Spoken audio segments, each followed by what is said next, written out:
All right, and we're live. Give me 1 second, guys.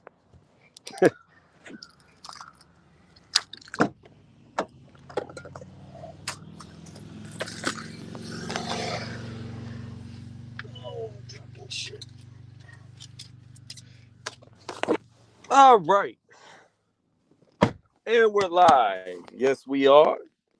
So I'm gonna give this a few minutes to populate, get some people in here, and see where it goes from there. It's been a long time since I've been live.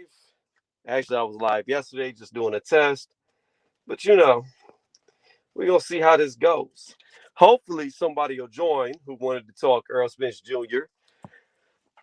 and Manny Pacquiao, and I guess all the intangibles that Errol Spence brings to the fight. And if he joins, then we'll have a good conversation.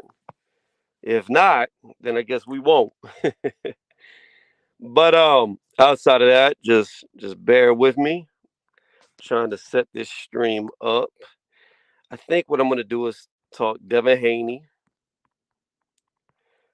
versus Linares first because I didn't actually do a video on it. So let me make sure this banner is working. And then I think if I do this, oh, there it goes. Boom.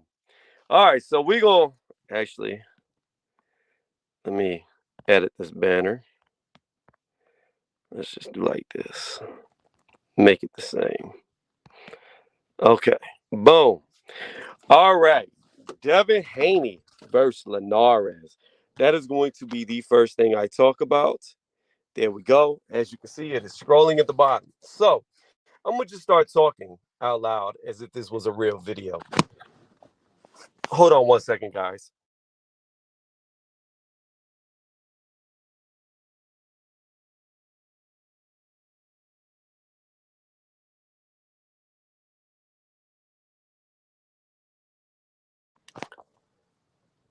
Okay. So, anyways, my bad about that, y'all. Had a real quick phone call. But yeah, so we're just gonna talk about this as if I was making a video. So how I look at this is like this: Linares, can he beat Devin Haney? I do not know. I will say for Devin Haney, this is the first real test of his career. Um, he stepped up, got a lot of criticism against Gamboa, who was coming off a knockout loss against Tank Davis and also suffering an Achilles tendon tear. However, when you watch that fight back against, Gamboa and Haney, Haney dominated the fight. Now, he didn't do the knockout that people were hoping that he would do, but in my opinion, he's not a knockout artist. He doesn't really have punching power like that. So, being that Ben Davidson has joined his camp, it makes sense to me. Devin Haney is the perfect type of fighter for Ben Davidson type style, and that is purely defense. Do not do a lot of offense and safety first. At all costs, safety first. I mean, we just saw his style. And his style, Ben Davidson's style, is the reason why Tyson Fury left him. It's the reason why Freddie Roach and Ben Davidson had issues in the corner because Tyson Fury could have stopped. He could have stopped. Or I won't say stop, but he could have hurt Deontay Wilder in the first fight. He definitely had him on wobbly legs more than once in that first fight, but Ben Davidson did not want him to press the action, and Freddie Roach saw it and told Tyson that he needed to press the action. But Ben would not let him do it. So after that fight, Tyson Fury left Ben Davidson. Now, we just saw Ben Davidson with Josh Taylor. I'm not going to count the Billy Joe Saunders because the Billy Joe Saunders, his dad said that he really wasn't a part of the team, even though he claimed to be. So when you look at the most recent fight with Josh Taylor and Ramirez, I see flaws in Ben Davidson because here's the deal. Taylor had Ramirez dropped 2 rounds back to back. Back to back. Let's post that. I'll talk about Deontay Wilder in just a second. I wasn't talking about Wilder Fury. I was talking about Ben Davidson. But so Ben Davidson in this last fight with Josh Taylor and Ramirez, he told Josh Taylor to back off of Ramirez after knocking him down back to back in 2 different rounds, which makes absolutely no sense. When you have floored a guy, not just in one round, but the very next round as well, you don't fucking let off the gas. You don't back up and let him get back into the fight. And that's what Ramirez did. Ramirez finished strong because Josh Taylor was playing keep away, and Ramirez got 100% of his wits back and kept coming forward. So that's my problem with Ben Davison. He is too defensively oriented, and when guys have guys hurt and ready to go, he doesn't want to press the action. He still wants to go safety, safety, safety, safety, safety. But in certain cases, you don't need to go safety, safety, safety, safety, safety, because like in the Taylor Ramirez fight, you let the other fighter get back into a fight that you're dominating. So again, I don't like his mentality, but I do think he is a good style coach for Devin Haney, who is going to live off the back foot. He's going to come in, box a little bit, get out jab Linares. That is the game plan, to be on the back foot, not to press forward, not to attack, but to be on the outside. That is where he wants to live. Now, before I get deeper into the Linares and Haney fight, let's read this comment. Wilder by KO in a shock. I think he's going to bring the heat. So, no KP. You think Deontay Wilder will knock out Tyson Fury in the trilogy? That is your prediction. I am going to say that I do not think Deontay Wilder can knock out Tyson Fury. I'm not going to say that Deontay Wilder is a bad fighter, because you see it often in boxing, actually all too often in boxing, that there's just one guy that has another guy's number. That, say, like the second place guy, he can beat everybody, but he can't beat the champion for whatever reason. It's just that one guy that has his number. And I just believe Tyson Fury is that one guy that has Deontay Wilder's number. I believe the things that he does nullifies a lot of what Deontay Wilder does to get off that shot, that big right hand. I mean, he's got a good left hook too. He just doesn't utilize it a lot. But I don't see Deontay Wilder being able to beat Tyson Fury. There's other fighters that I believe that can beat Deontay Wilder, but until they get in there and fight him, I can't say 100% that I'm correct. But again, I just think even if Deontay Wilder goes on to knock out AJ, goes on to knock out Dillian White, goes on to knock out a Parker, goes on to knock out Andy Ruiz, et cetera, et cetera, et cetera, I still just at the end of the day believe that Tyson Fury has his number. And no matter what Deontay Wilder does, he just will not beat Tyson Fury. It's just bad stylistically for him. And that doesn't make him a bad fighter. It just means that Tyson Fury's all wrong for him. And you see it happen often in boxing. So I'm gonna let you respond to that. If you respond to that, I don't know if you're still here, but if you want to respond to that, you can. I'm also going to do this. And how do I post it? I don't know how to post the link. Oh, there we go. Hold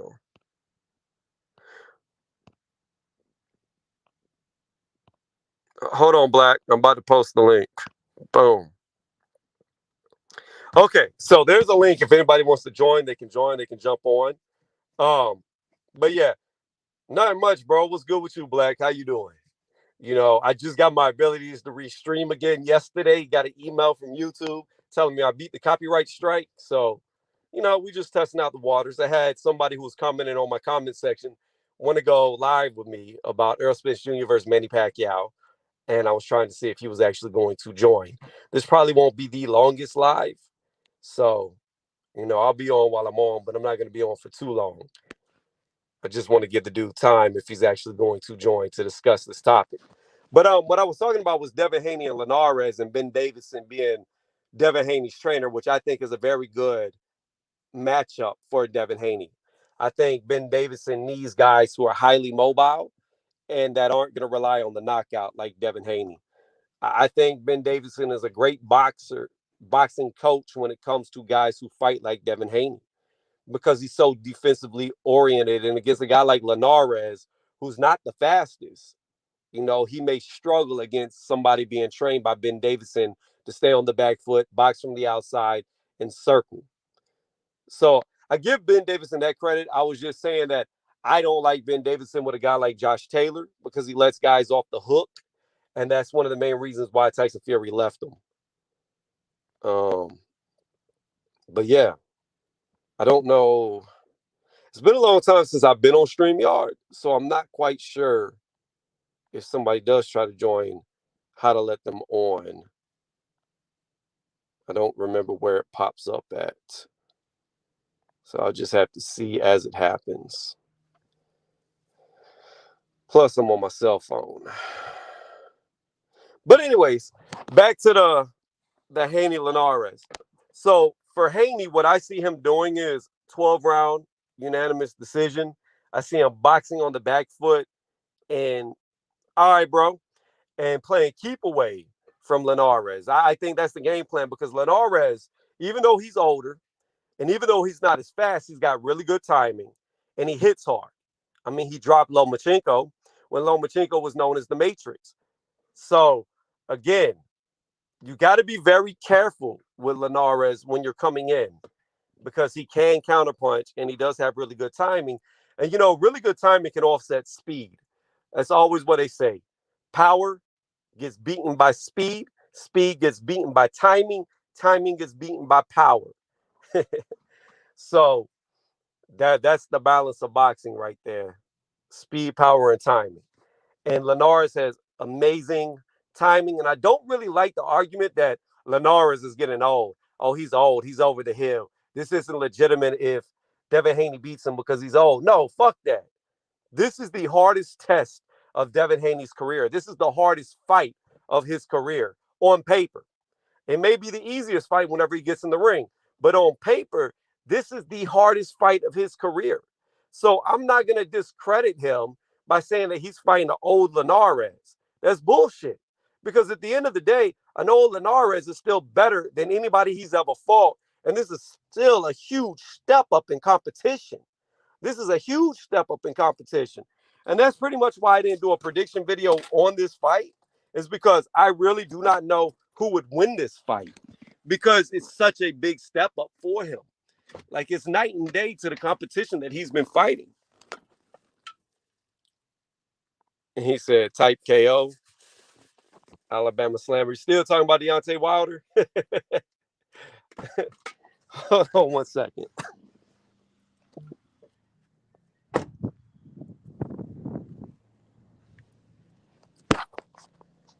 I'm jumping in this vehicle. I'm gonna turn on my car real fast. Let me make sure my Bluetooth's turned off. It is. All right, we're gonna get some AC blowing because it is hot. I'm over here sweating. But as I was saying though, I think that this is a legitimate win, and if Devin Haney looks good doing it, then he's not an email champion. I never thought he was an email champion to begin with. Regardless if he's fought the hard competition or not, he still had a fighter in Lomachenko who vacated his belt. He was interim champion, so by default, he becomes the real champion. I don't agree with the franchise belt. I don't like it. Um, I'm not gonna lie though. I will not lie. I'll talk about Donaire in just 1 second. I actually did a video on that. But I'm not gonna lie. When it comes to the franchise title, deep down, I was kind of hoping and praying that Mauricio Suleiman would make Tyson Fury the franchise champion. Tyson Fury would just give the belt to Deontay Wilder, and then we could get undisputed. Although it really wouldn't be a real undisputed because Fury dropped the WBC title for the franchise title, we still could have gotten the Fury AJ match to see who the best is. That's what I was kind of hoping would happen, but obviously it did not, as Tyson Fury and Deontay Wilder have both signed the contract to fight. But again, coming back full circle to Devin Haney. Make sure nobody's trying to join. Don't know. Don't know how to see if somebody's trying to join. I don't remember. But so yes, if Devin Haney goes in there and puts on a one-sided boxing display against Linares, then he is legitimate. No more talks of him being an email champion. No more talks of him being unproven because this fight right here will prove that he belongs. Because at the end of the day, no matter what you try to say about Linares, he's still a top 10 lightweight, period. He is. How many people are better than Linares? Not a lot. Not at lightweight. How many people could beat Linares? Not a lot. So the argument of him being over the hill is bullshit. You can make that argument about Gamboa, and it would be valid, but you can't make that argument about Linares because right now, Linares still beats a majority of all lightweights. It's not, I'm trying to think in my mind right now who could actually beat him. I think Teofimo Lopez could beat him, who's a world champion, supposedly undisputed. I don't really see him as undisputed. I know Teofimo Lopez could beat him.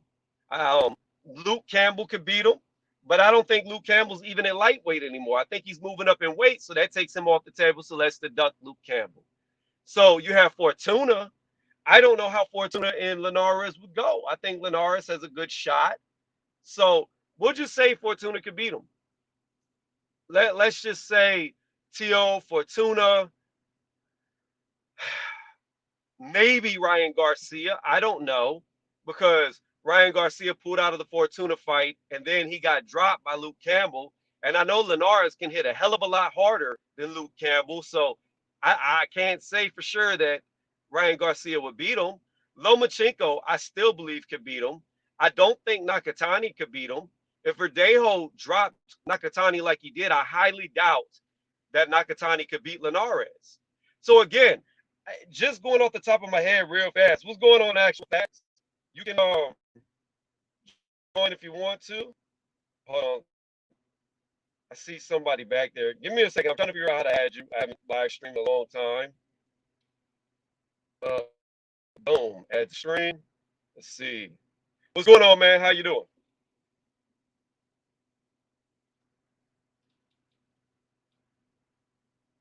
Hold on.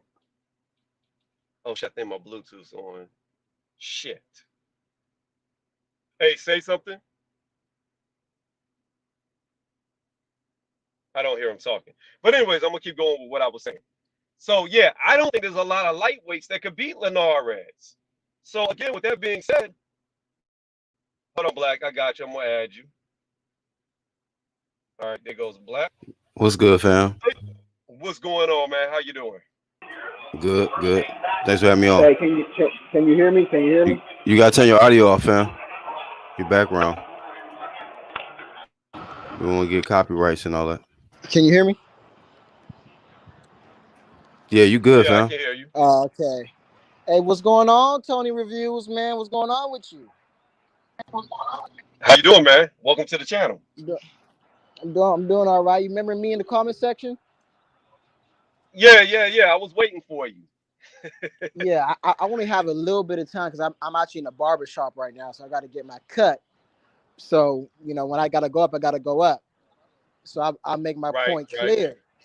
So basically, we were kind of having a breakdown of style. We got a stylistic breakdown, basically between Manny Pacquiao and Earl Spence, correct? Yeah, but hold on one second. Before we get to that, let me finish up this Linares, Devin Haney, and you can speak on that if you want to. Okay, great.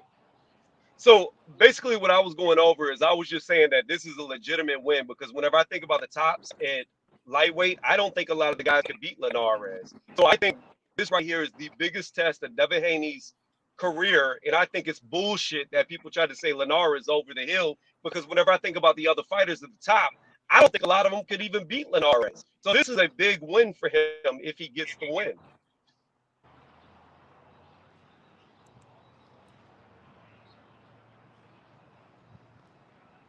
Yeah. Were you kind of just talking to me, or are you talking to just kind of anybody in here? In general, to you, anybody listening, you can respond and chime in. Yeah. I kind of heard. I've been hearing that notion that Linares is a little bit past it, and he's seen his best days.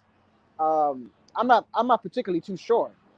I don't want to speak on it. When I first heard this fighting, because I haven't really studied Linares 100%. I've watched a few of his fights, like one or two of his fights, but I haven't really followed his career from when he first started. I'm the same way. Yeah. Yeah. So, but I mean, from what I can tell, from what I thought when this first got announced, it wasn't a horrible bad fight.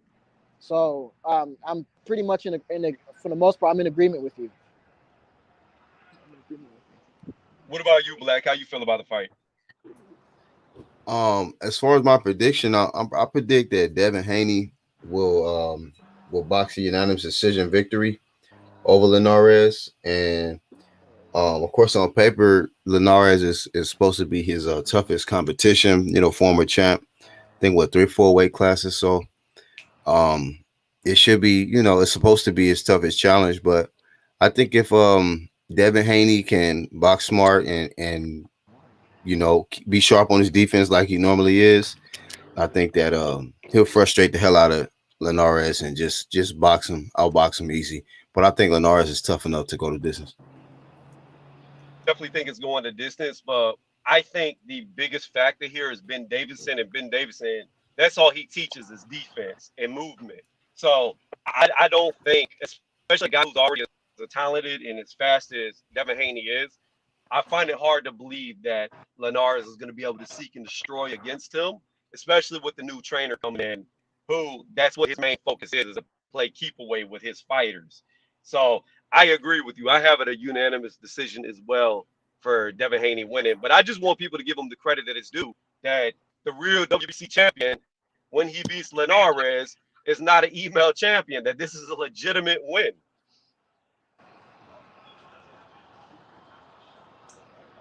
Most def, you got to give him his credit after he wins this fight. What's up, Ax? What's up? What's up, man? What's going on, bros? Yeah, man. Pretty much he took the words out of my mouth, man. I got Haney by UD, man. I love Linares, no, man. He's incredible. He's an incredible dude, man. But you know, I think the odds are stacked against him. You know, Haney's I think is focused. You know, he's not looking for the knockout, like he said. I don't know why he's getting criticism for that. You know, he's gonna outbox Linares, in my opinion. But like he said, if the knockout happens, don't be surprised. He's not gonna be looking for it, but he's just gonna, got to let the knockout come. You know what I mean? Just can't rush a knockout in there. This is, I know I keep hearing, on Twitter, it's like, oh, getting criticized or whatever for him not saying he's looking for the knockout or whatever. I think he just doesn't want to set himself up for failure, I guess, from the last time when he fought Gamboa. He stated, I think he was going to knock out Gamboa like 3 or 4 times, before the fight. And, yeah, man, I think. Well, my thing is this: you cannot teach power. That's something there's 2 things like you cannot teach when it comes to athletics: speed and power. You can't do it. You're either born with it or you're not. You can improve speed, you can improve power, but you can't turn somebody who's never been a knockout artist into a knockout artist. It doesn't work like that. You either have it or you don't. It's the way that you're strung up. And the thing about it is, there's nothing wrong with beating people on points, because at the end of the day, a win is a win. I mean, you can say what you want, but if you can't outbox this guy and he boxes circles around you, you still fucking lose, whether he knocks you out or not. So I don't really care if he gets the knockout or not, as long as he wins. I mean, truthfully, I don't even care if he looks good winning, because again, this is on paper the hardest fight of his career. If he wins, I think it legitimizes him, even if it's a hard fight. Yeah, I agree, man. It's boxing, not knockouting. You know what I mean? Yeah. People got to get reminded of that. Yeah. I believe I've always thought of this with Devin Haney. I believe he's next up. I really do. I think he has the skills to pay the bills. And I think, when his time comes, when he gets a little bit more maturity and more experience, by the time he starts to get his late 20s, he's going to be one of the future of boxing. Yeah. I don't know, because here's the thing. When I look at Devin Haney stylistically, right, I think about another fighter who's very similar that I think is more skilled and a lot better, and that's Shakur Stevenson.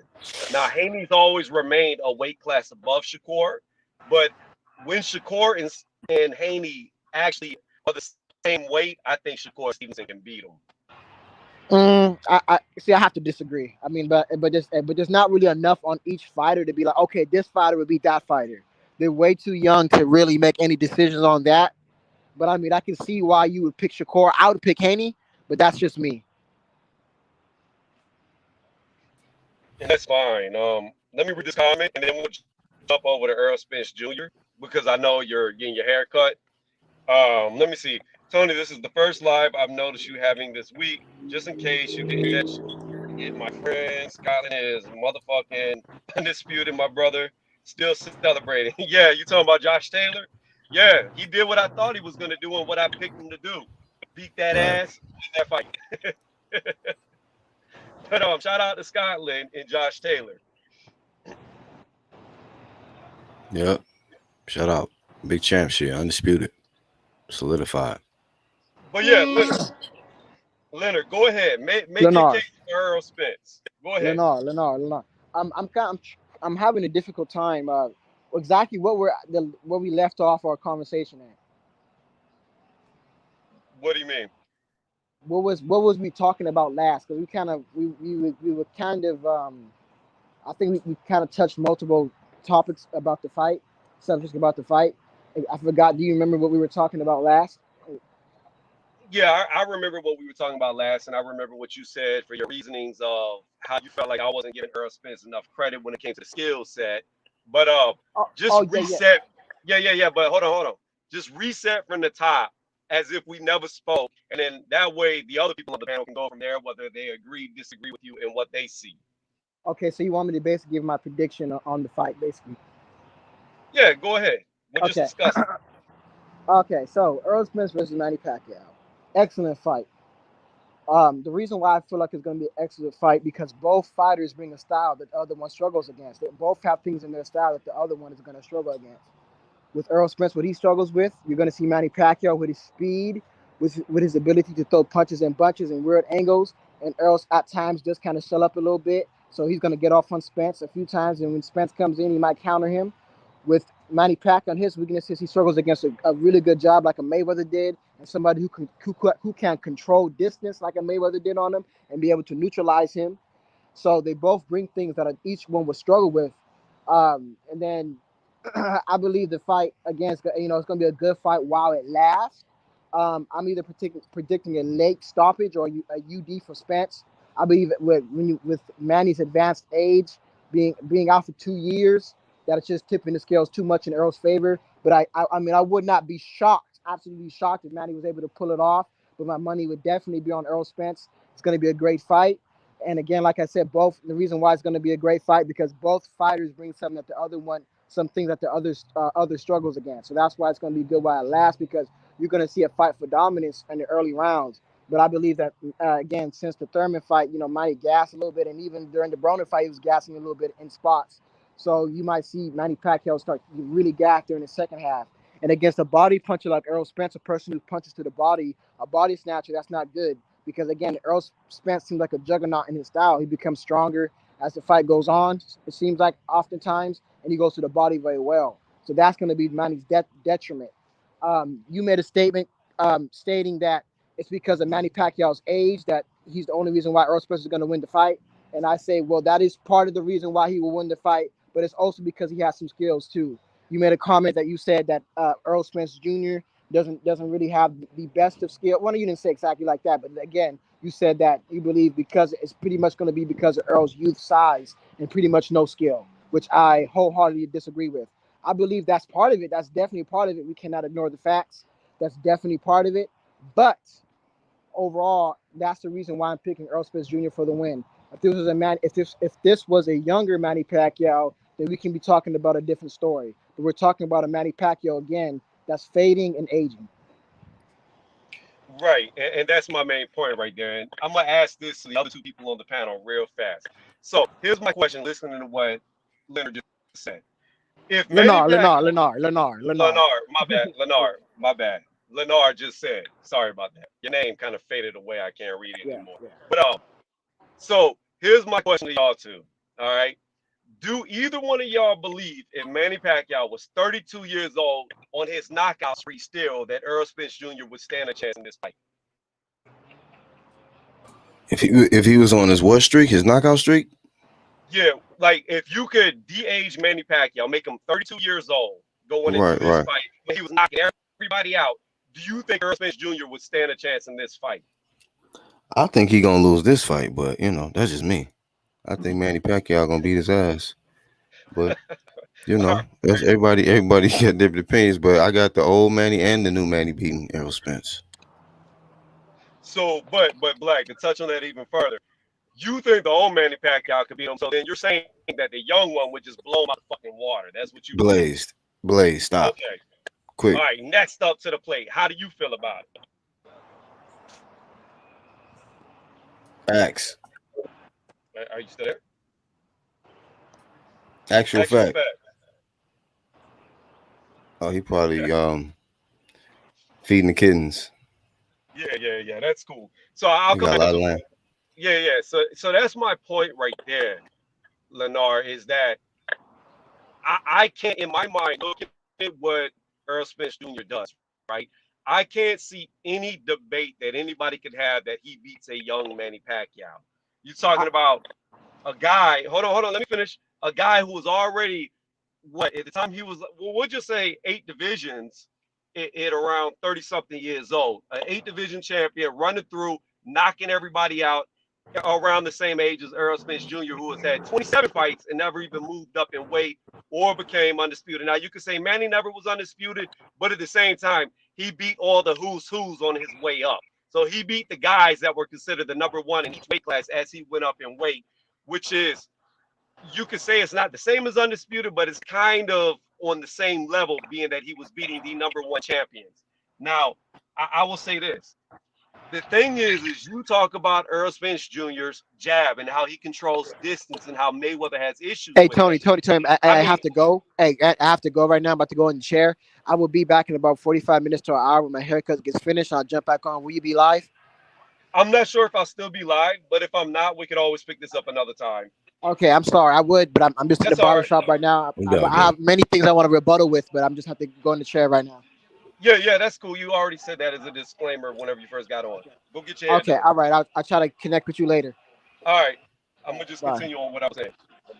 So with Earl Spence Jr. and the jab, as I was saying, yeah, man, he struggled against Mayweather and his jab, but the difference is Mayweather is like triple the speed with his punches that Earl Spence is. Earl Spence, while he is good at controlling distance, he doesn't really have the speed in his hands to keep somebody at bay. Case in point was Kell Brook, who was a mobile, speedier guy who went up to fight Golovkin, came back down, didn't look very good on the scale, was still finding a way to outspeed Earl Spence until he got stopped, and it got later and he started to slow down. But early in that fight, before the onset of seeing all that weight drain coming on, he was outspeeding Earl Spence Jr.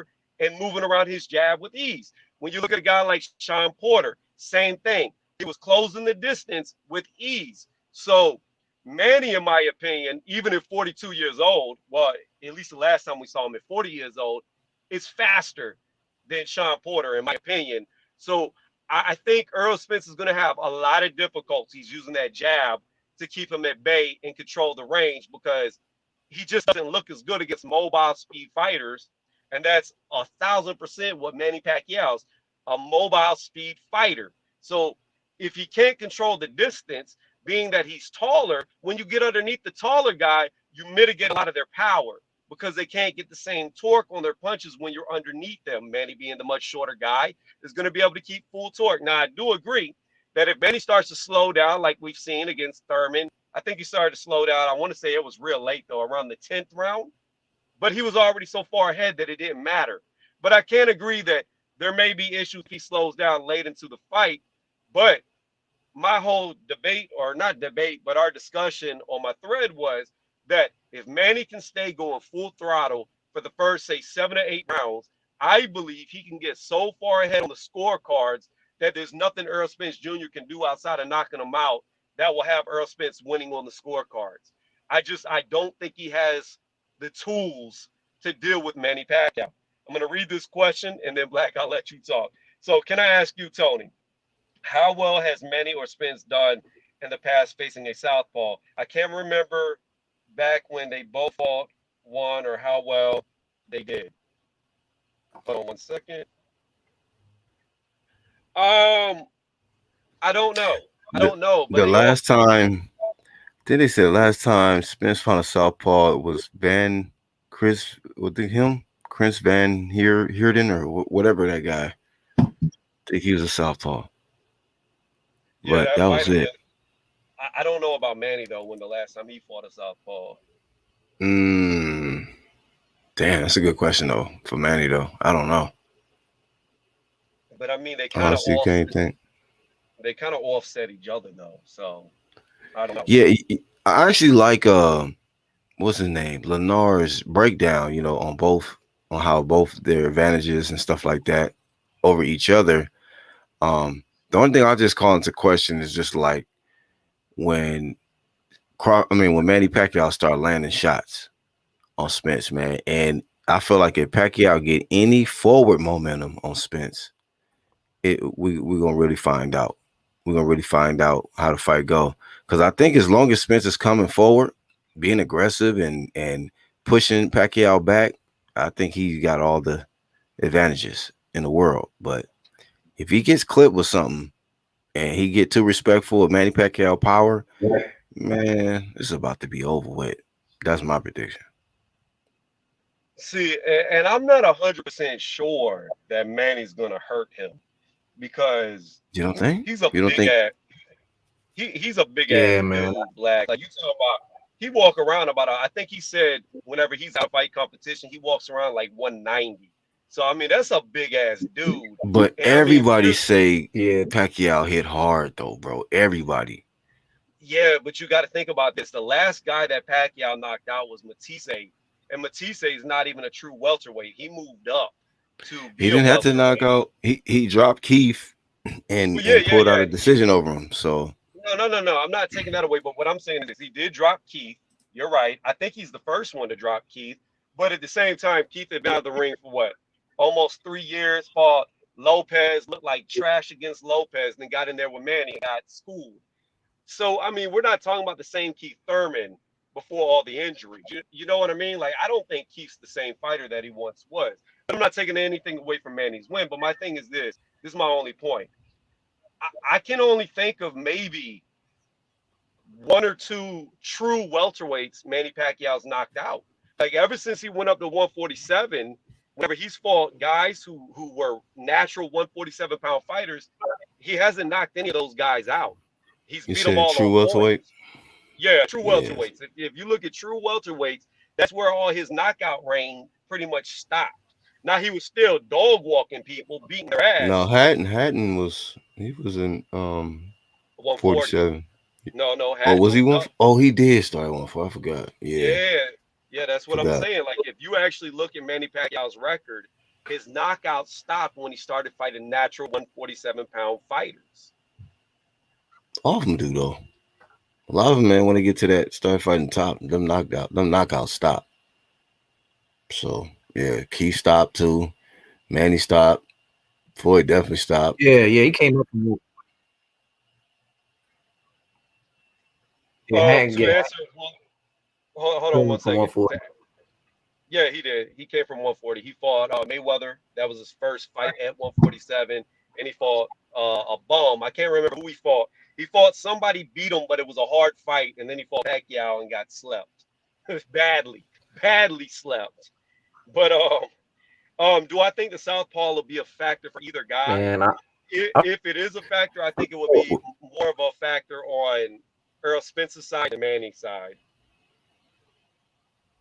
Hey, Willie Boy said something about he wasn't hurt. He wasn't I hurt. Well, think, man, for go back to Spence, the man, body he's gonna have shot. to knock out Pacquiao, man. Mm.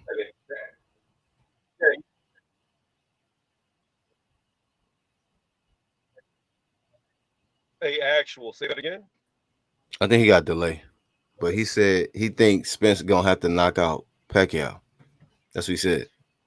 To win on the scorecard. I think he's just saying to win. If he's talking about knockout, he talking about he gonna have to get the KO to win. So he don't think that.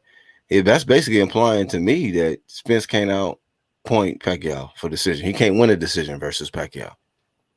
He gonna have to knock him out.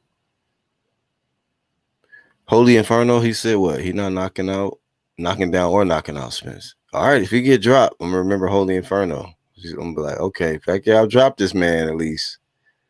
Well, see, here's the thing, Black. You brought up a good point. Earl Spence normally comes forward. Like he's a forward fighter. He imposes Yeah. his size and will on top of you, kind of like a Deontay Wilder. We haven't really seen him back up. Kind of like, Keith Thurman normally is an in and out fight from Mm-hmm. the back foot style fighter, whereas he tried to bring it to Manny and it did not go too well for him, at least early. Mm-hmm. But the thing is I do No, but agree he with got dropped backing up. yeah. That's what I was about to say. Yeah, Being yeah. that we never see Spence back up, We don't know if he's going to back up at angles or in a straight line like Thurman did. And if he backs up in a straight line, that's when Manny fucking pounces like a fucking tiger on Yeah, his prey. So you may have a point. If he can back him up, he might be able to catch him defensively slipping. that's what I'm paying attention to. I'm that's what I'm looking at. I'm believing that Manny Pacquiao, once he get Errol Spence backing up, he do back up in a straight line. I've seen it.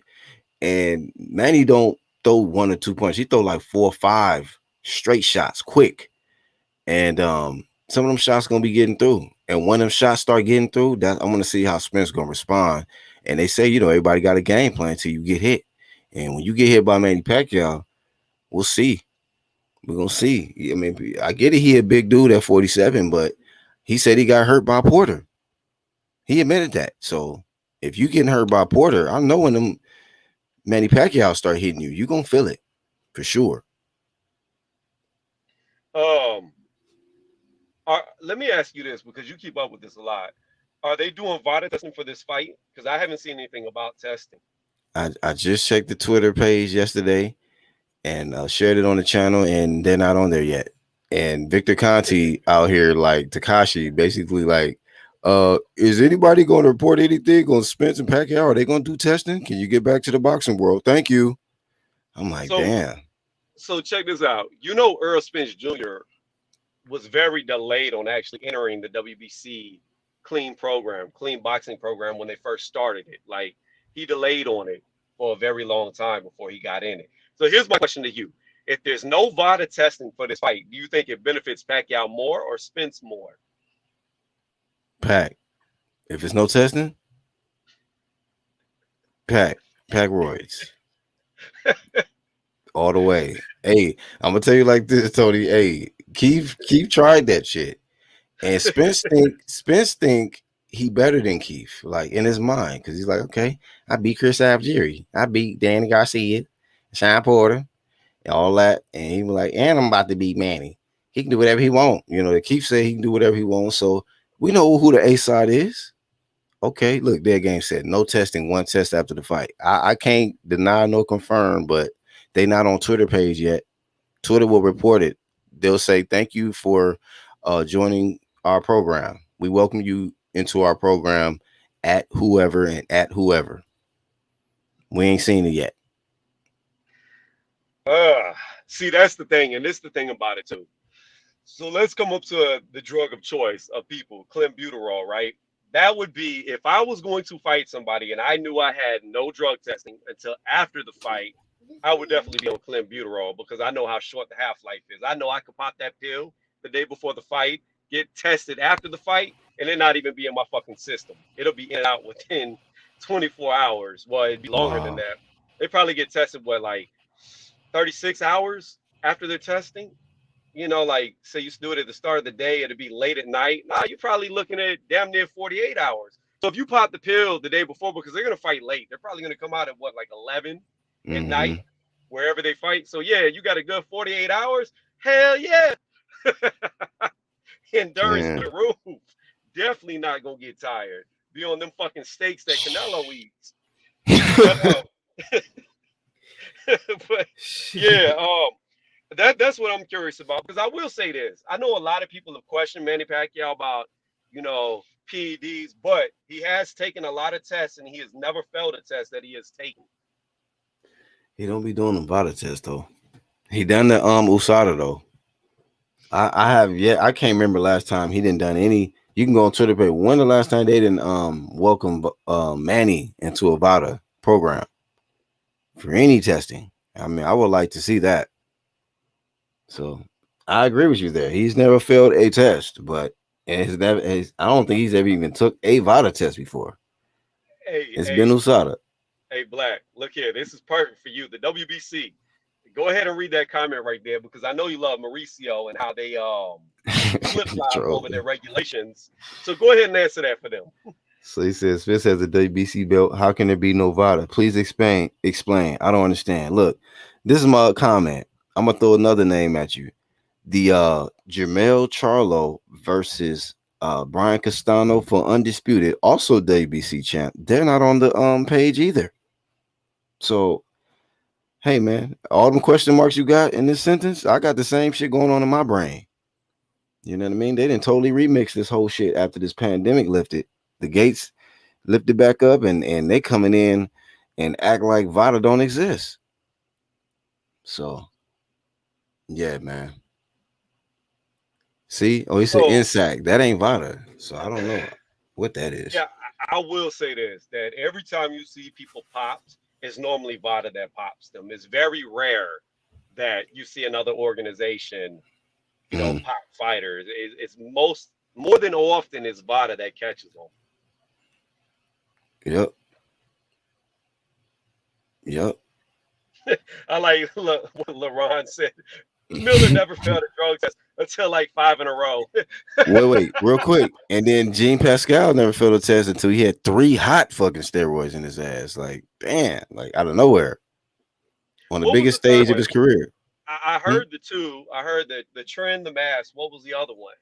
The other one said like it was a something, it was the same name, but then an addition to it. So whatever he combined it with, uh, is something plus or plus A or of the whatever name of it. I got to go back and look it up. I made it a hashtag so I couldn't forget. Yeah, I watched your video up to the point of where like you had the old B hop.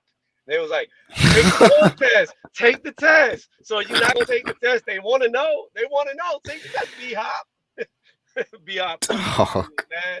Look, man, he pushed the crap out of that dude, man. that was that Roy Rage building up in B hop. He knew he was going through shit. Yeah, that's fucked up. He said that was the Roy Rage. That was It that really Roy got to Rage, him. man. He couldn't keep his composure. Damn, bro. He said you when he Oh said you a shit. cheat, he was really trying to running back his way through people to get to that man. You're a fucking cheat, Bernard. That shit was funny. But this is the thing that I hate about PED testing right here. That you have fighters who go their whole career who more than likely were on this shit their whole career and they don't get popped to the tail end of their career. Or you have guys like Canelo who come in with bullshit excuses that don't even make sense that they were eating steak and that's how they got it, but they get a slap on the wrist and nothing happens. So I don't really like the PED testing because it's not fair to the guys who actually don't do the damn drugs. It's just you got so many people who get over on the system. Then you've got guys who are clean who end up getting their ass whooped against guys who are juicing. And there's no way to really know who the fuck is actually juicing or not juicing. That's why I don't like PED testing because it's not the same across the board.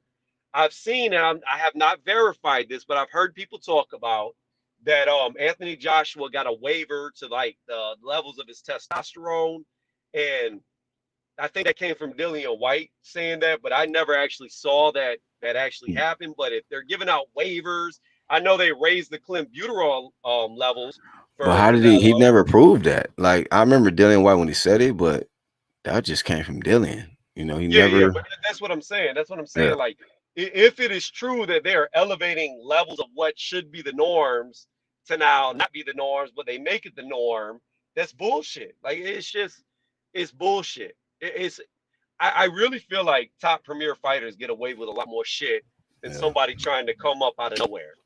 Like, case in point, like you just said, Earl Spence, Charlo, both WBC fighters who have to be VADA tested, but yet they're not going to get VADA tested for their fights. Alleged, because we still got some time, but it's May 29th, and them dudes fight what July. So Jamil fights in July. Pac Spence and Pacquiao they fight in August. So we looking at that list every day. No days off promotions.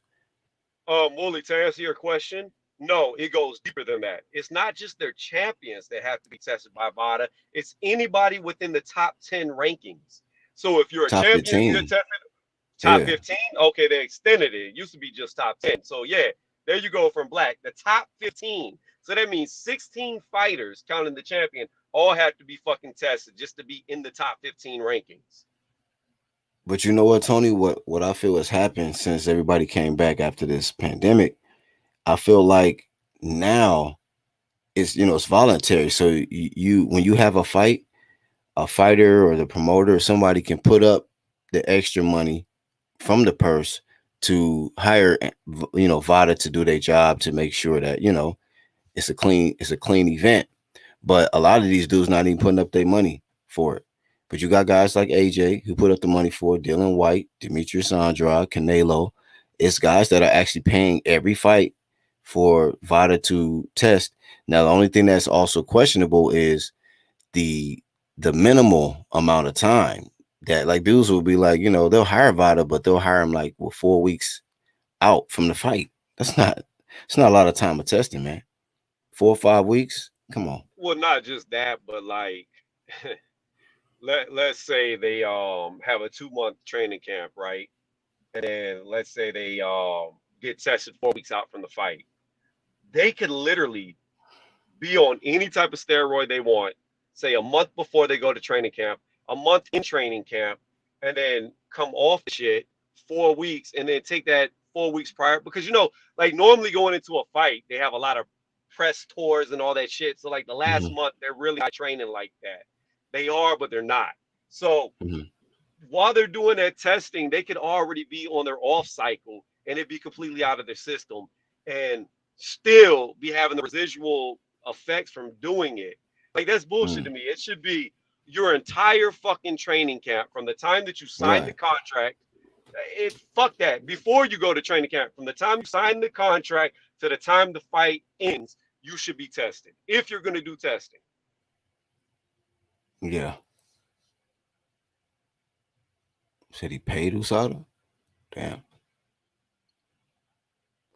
Right. I mean, like what the boy said, man, like it should be out of training camp, out of competition, before competition, after the competition. It should just be no questions about it. Maybe they were just but like I said, it's just they're not investing the resources into that, into really cleaning up the sport, and we seeing, man, these dudes is coming back blazing, man. They shredded, man. They Bamboa, Sylvester Stallone looking ass dudes out Well, here now, man. I'll tell you this. Mauricio Suleiman's dad, he has an interview out there. I can't remember who was fighting. They was asking would there be steroid testing, and his dad said that they don't do steroid testing because they had a guy get popped and they couldn't do the fight, and they had a big backlash from all the fans. So his dad didn't even like to do testing before fights. It's crazy, man. So Grandpa Mauricio or Grandpa Suleiman or whatever, he said that on that it's messing up the events, messing the money up, basically. Yeah, pretty much. That the fans don't really care. They don't really like it that fighters get tested, and it could just mess up events. Yeah.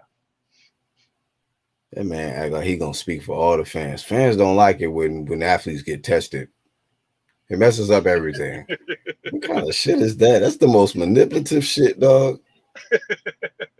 Fans don't care about testing. They only care about blood, sweat. Come on, man. It's Blood, crazy. sweat, and juice. That's what they care about.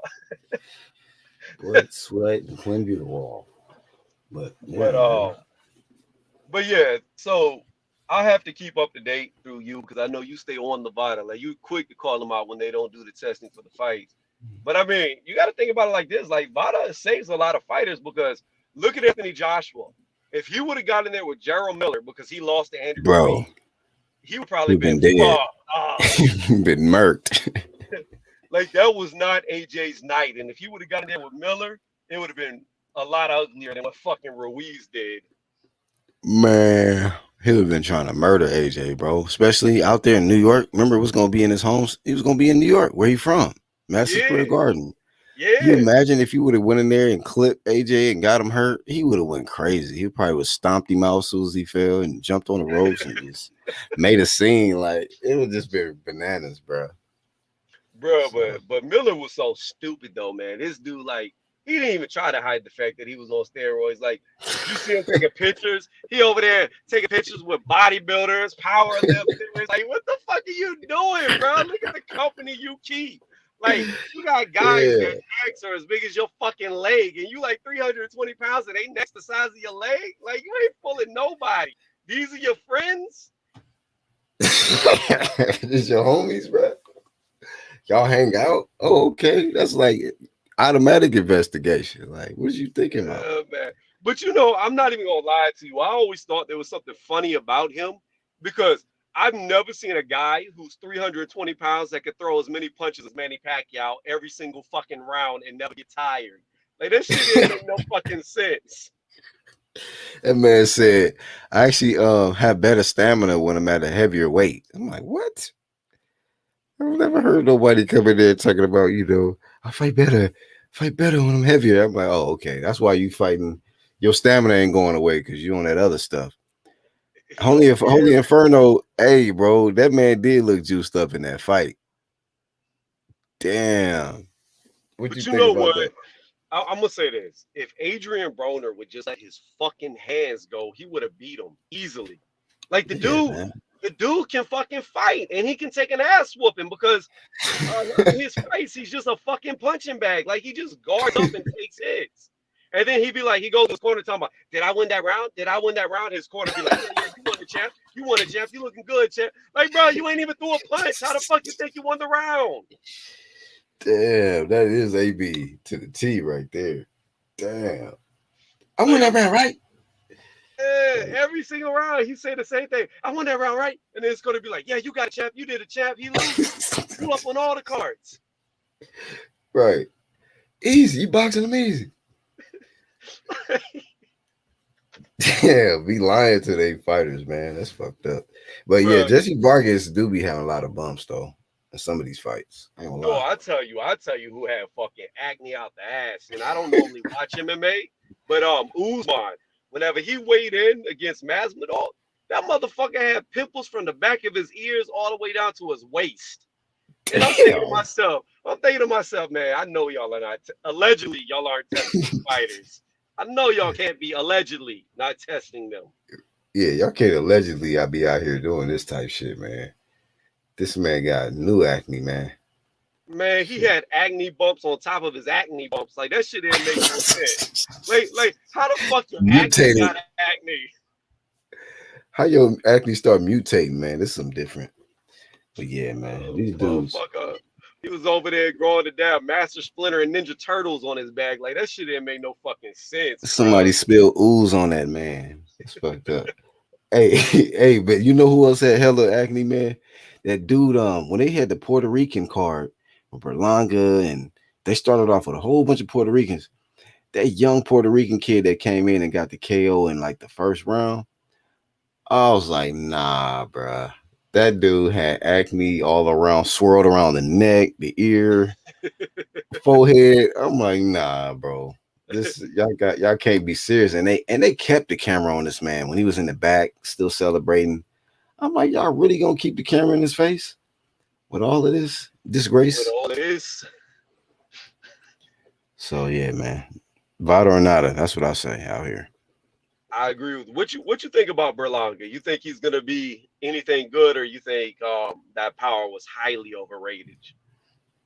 You know what, man? He actually impressed me in his last fight. I wanted to see him go round. So when he got the rounds in, I seen him fade. He definitely faded. So he got to work on that. But it was his first pretty much 8 rounder shit. So but I seen that he was still powerful as fuck in each of them rounds. Even in the 8th round, he dropped Yeah, him. he almost stopped him. He He almost almost stopped him in stopped the him. 8th. So Yeah. I'm gonna be real. I was low key impressed. Hold on. Let's do this. Yeah, I caught that with Uzma too. John Jones and Silva was my hero. Both they both tested positive several times. That's why I Hold on, stopped. I'll be right back. Yeah, yeah, yeah, yeah, yeah. I didn't know Anderson Silva popped for steroids. I knew picograms with John Jones. John's picogram Jones, and they still let him fight. But I didn't know Silva also. Speaking of Silva, man, I hope he beats the shit out of Chavez Jr. Oh my goodness, I hope. I pray he beats Chavez. Because I do not want to see fucking Chavez beat him, throw on some high heels and start dancing in the middle of the fucking ring. because that's what he's going to do. I do not want to see Chavez Jr. win, and he's probably going to win. I'm praying to the boxing gods that they let Silva win this fight. This ain't even about MMA versus boxing. This is about I don't fucking like Chavez Jr. But what does Silva get caught for?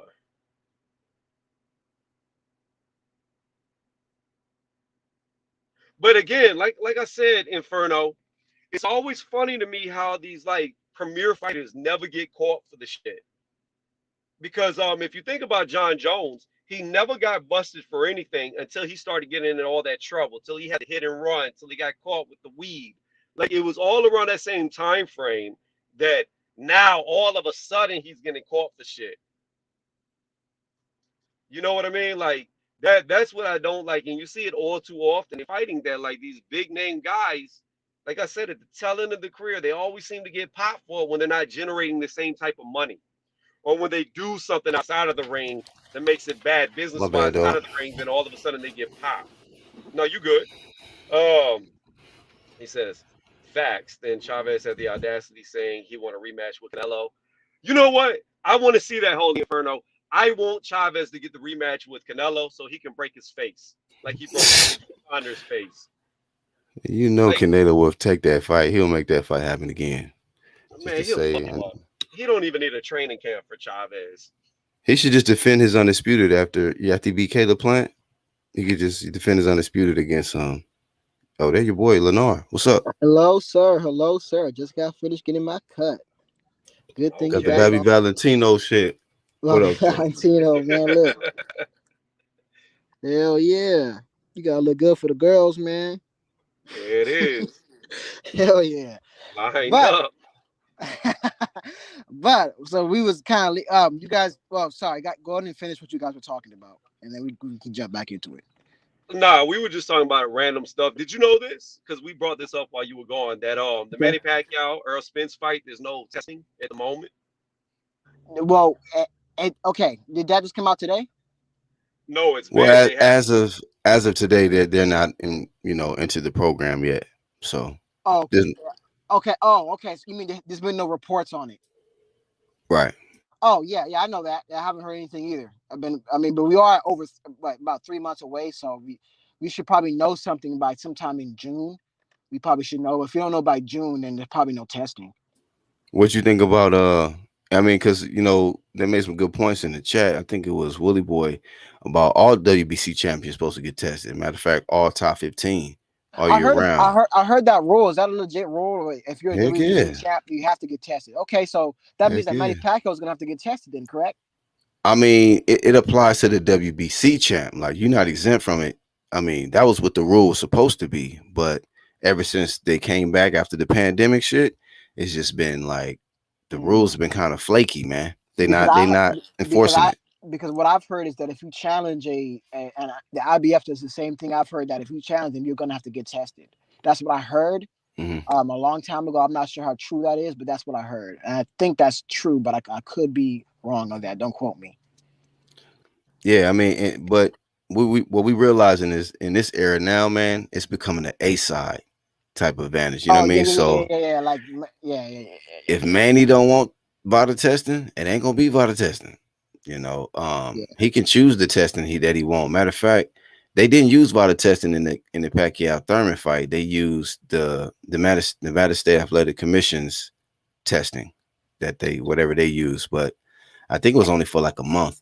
And this But is and this is my problem with this because Manny Pacquiao, I'm not trying to tarnish his legacy, but I mean, just some questionable things with this testing, and they're legit reasons. For example, the reason why the Mayweather and Pacquiao fight did not happen back in 2009 was because Manny Pacquiao said he was scared of needles, even though there's damn, even though there's tattoos on his body.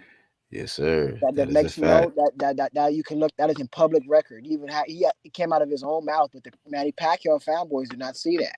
It came out. It's actually video of him stating this. He said that he was scared of taking it on the day of the fight, even though Mayweather would be taking it as well. And then they asked a question, well, what about 2 weeks before the fight? He said even 2 weeks is he doesn't want to take it because he's scared because of the blood making him feel weak. Even 2 weeks before, two Right. whole weeks before. I He said can it's say gonna be this in it. though. I can say this. Let me say this real fast though. Okay. Where that feeling weak comes from is I can't remember if it was Barrera or Morales. He fought one of them and they made him do a blood test the night of the fight, and he lost that fight. Then whenever he did the rematch, he beat their ass. I can't remember which one it was, and he did not allow the I blood testing within 24 hours. But I do agree with you. 2 weeks before a fight, that's ridiculous. Or not wanting to do it right after a fight, that's even more ridiculous because now you're that's not even fighting questionable. anymore. What that doesn't even make sense. I mean, even if he did, even if they took the day of the fight, it doesn't really matter because at the end of the day, his opponent would be taking it too. So he has no leg up. So even if we can make the argument there that even if they did take it the day of, his opponent would be too. So he'd have no leg up. So it'd be an even playing field. As long as they take out the same amount of blood, it's an even playing field. So I don't understand that. That's very cool. That raises my eyebrow. I mean, and let's just be honest here. His head did get bigger as he started going up in weight. I'm just saying. I'm just saying. That That's an that observation. okay, Damn, bro. hold on. That's the dumbest argument. So check this out.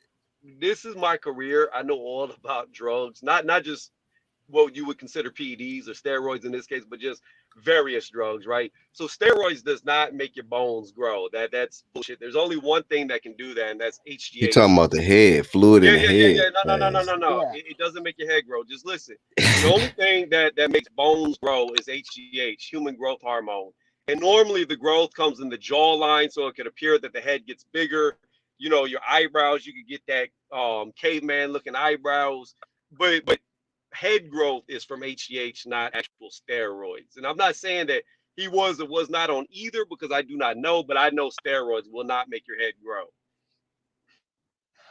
Well, what I'm talking about Shit. is You ain't like tried every steroid. No, I'm joking. Go ahead. I was saying, Max.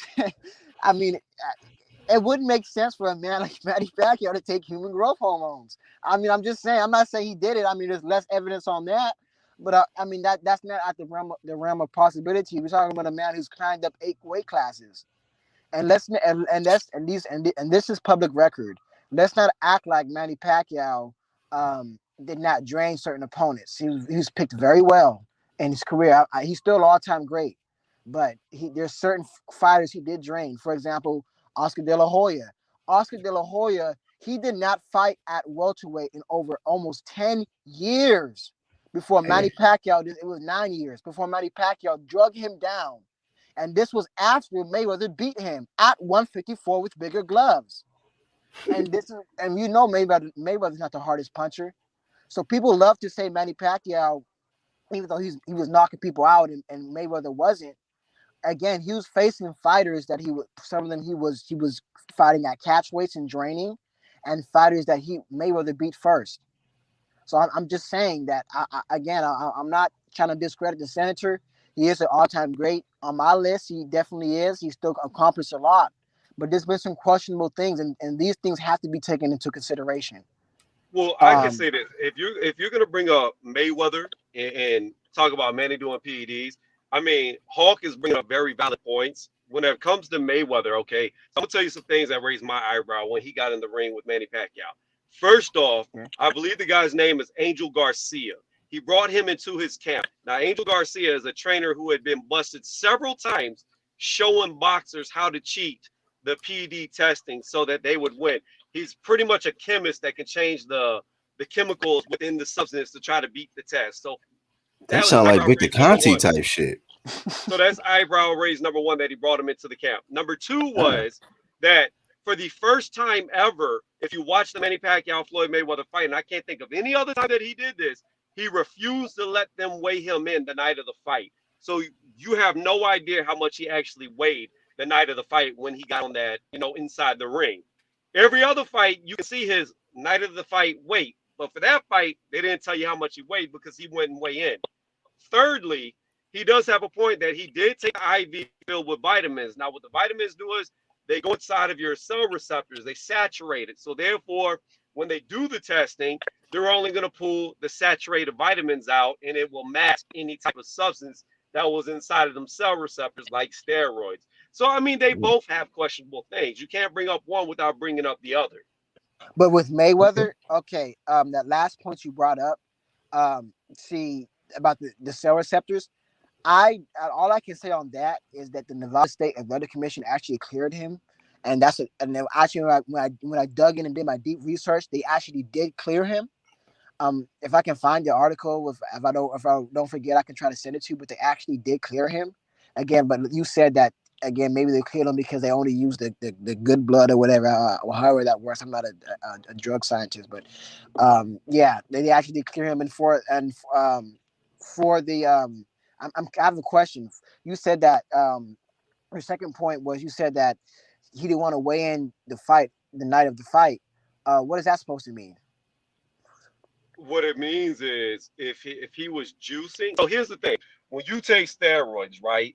What it does is it feeds the muscle. So you have a boost in testosterone, but one of the side effects to that is, and this is why you see in like a lot of sports across the board, especially like football, you see them tear their MCL, ACL. You see bodybuilders all the time on YouTube tear their pectoral muscles, because what ends up happening is when you take steroids, right? It feeds the muscle. A byproduct of that is the muscle retains more water, okay? Because the muscle retains more water, it pulls water out of other places like your tendons. Think of like a dried out rubber band, it snaps. That's not the point. The point is that it makes the muscles kind of like creatine on a smaller level, how creatine does it. It makes the muscles more saturated with fluid. So what that means is fluid is the easiest thing to lose to make weight.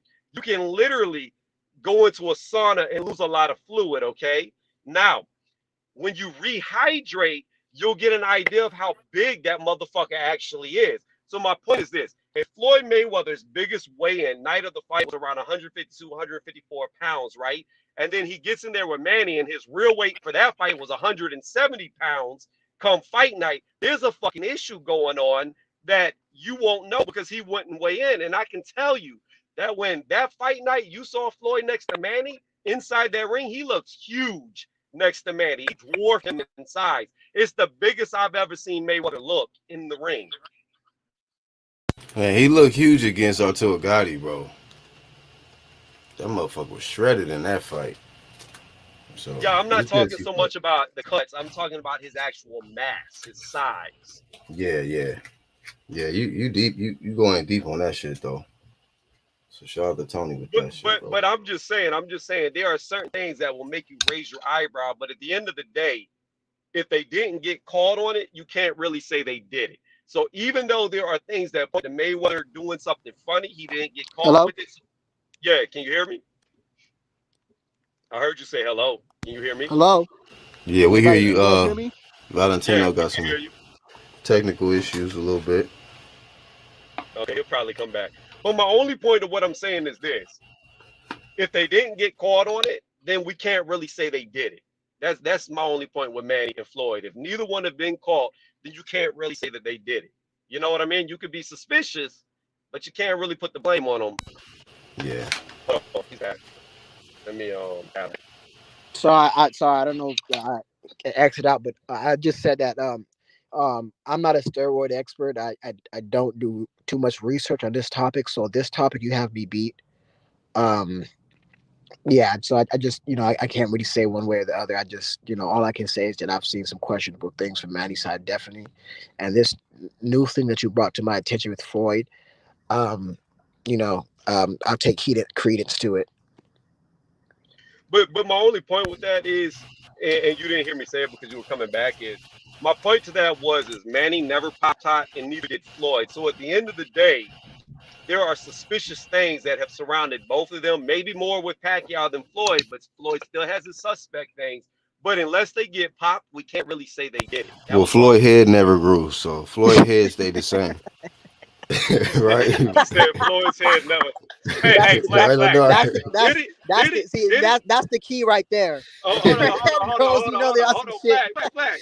Wait a minute. The head growth hormone. No. Wait, flag though. Did his head stay the same? Did you see what his hair looked like whenever he got his hat removed?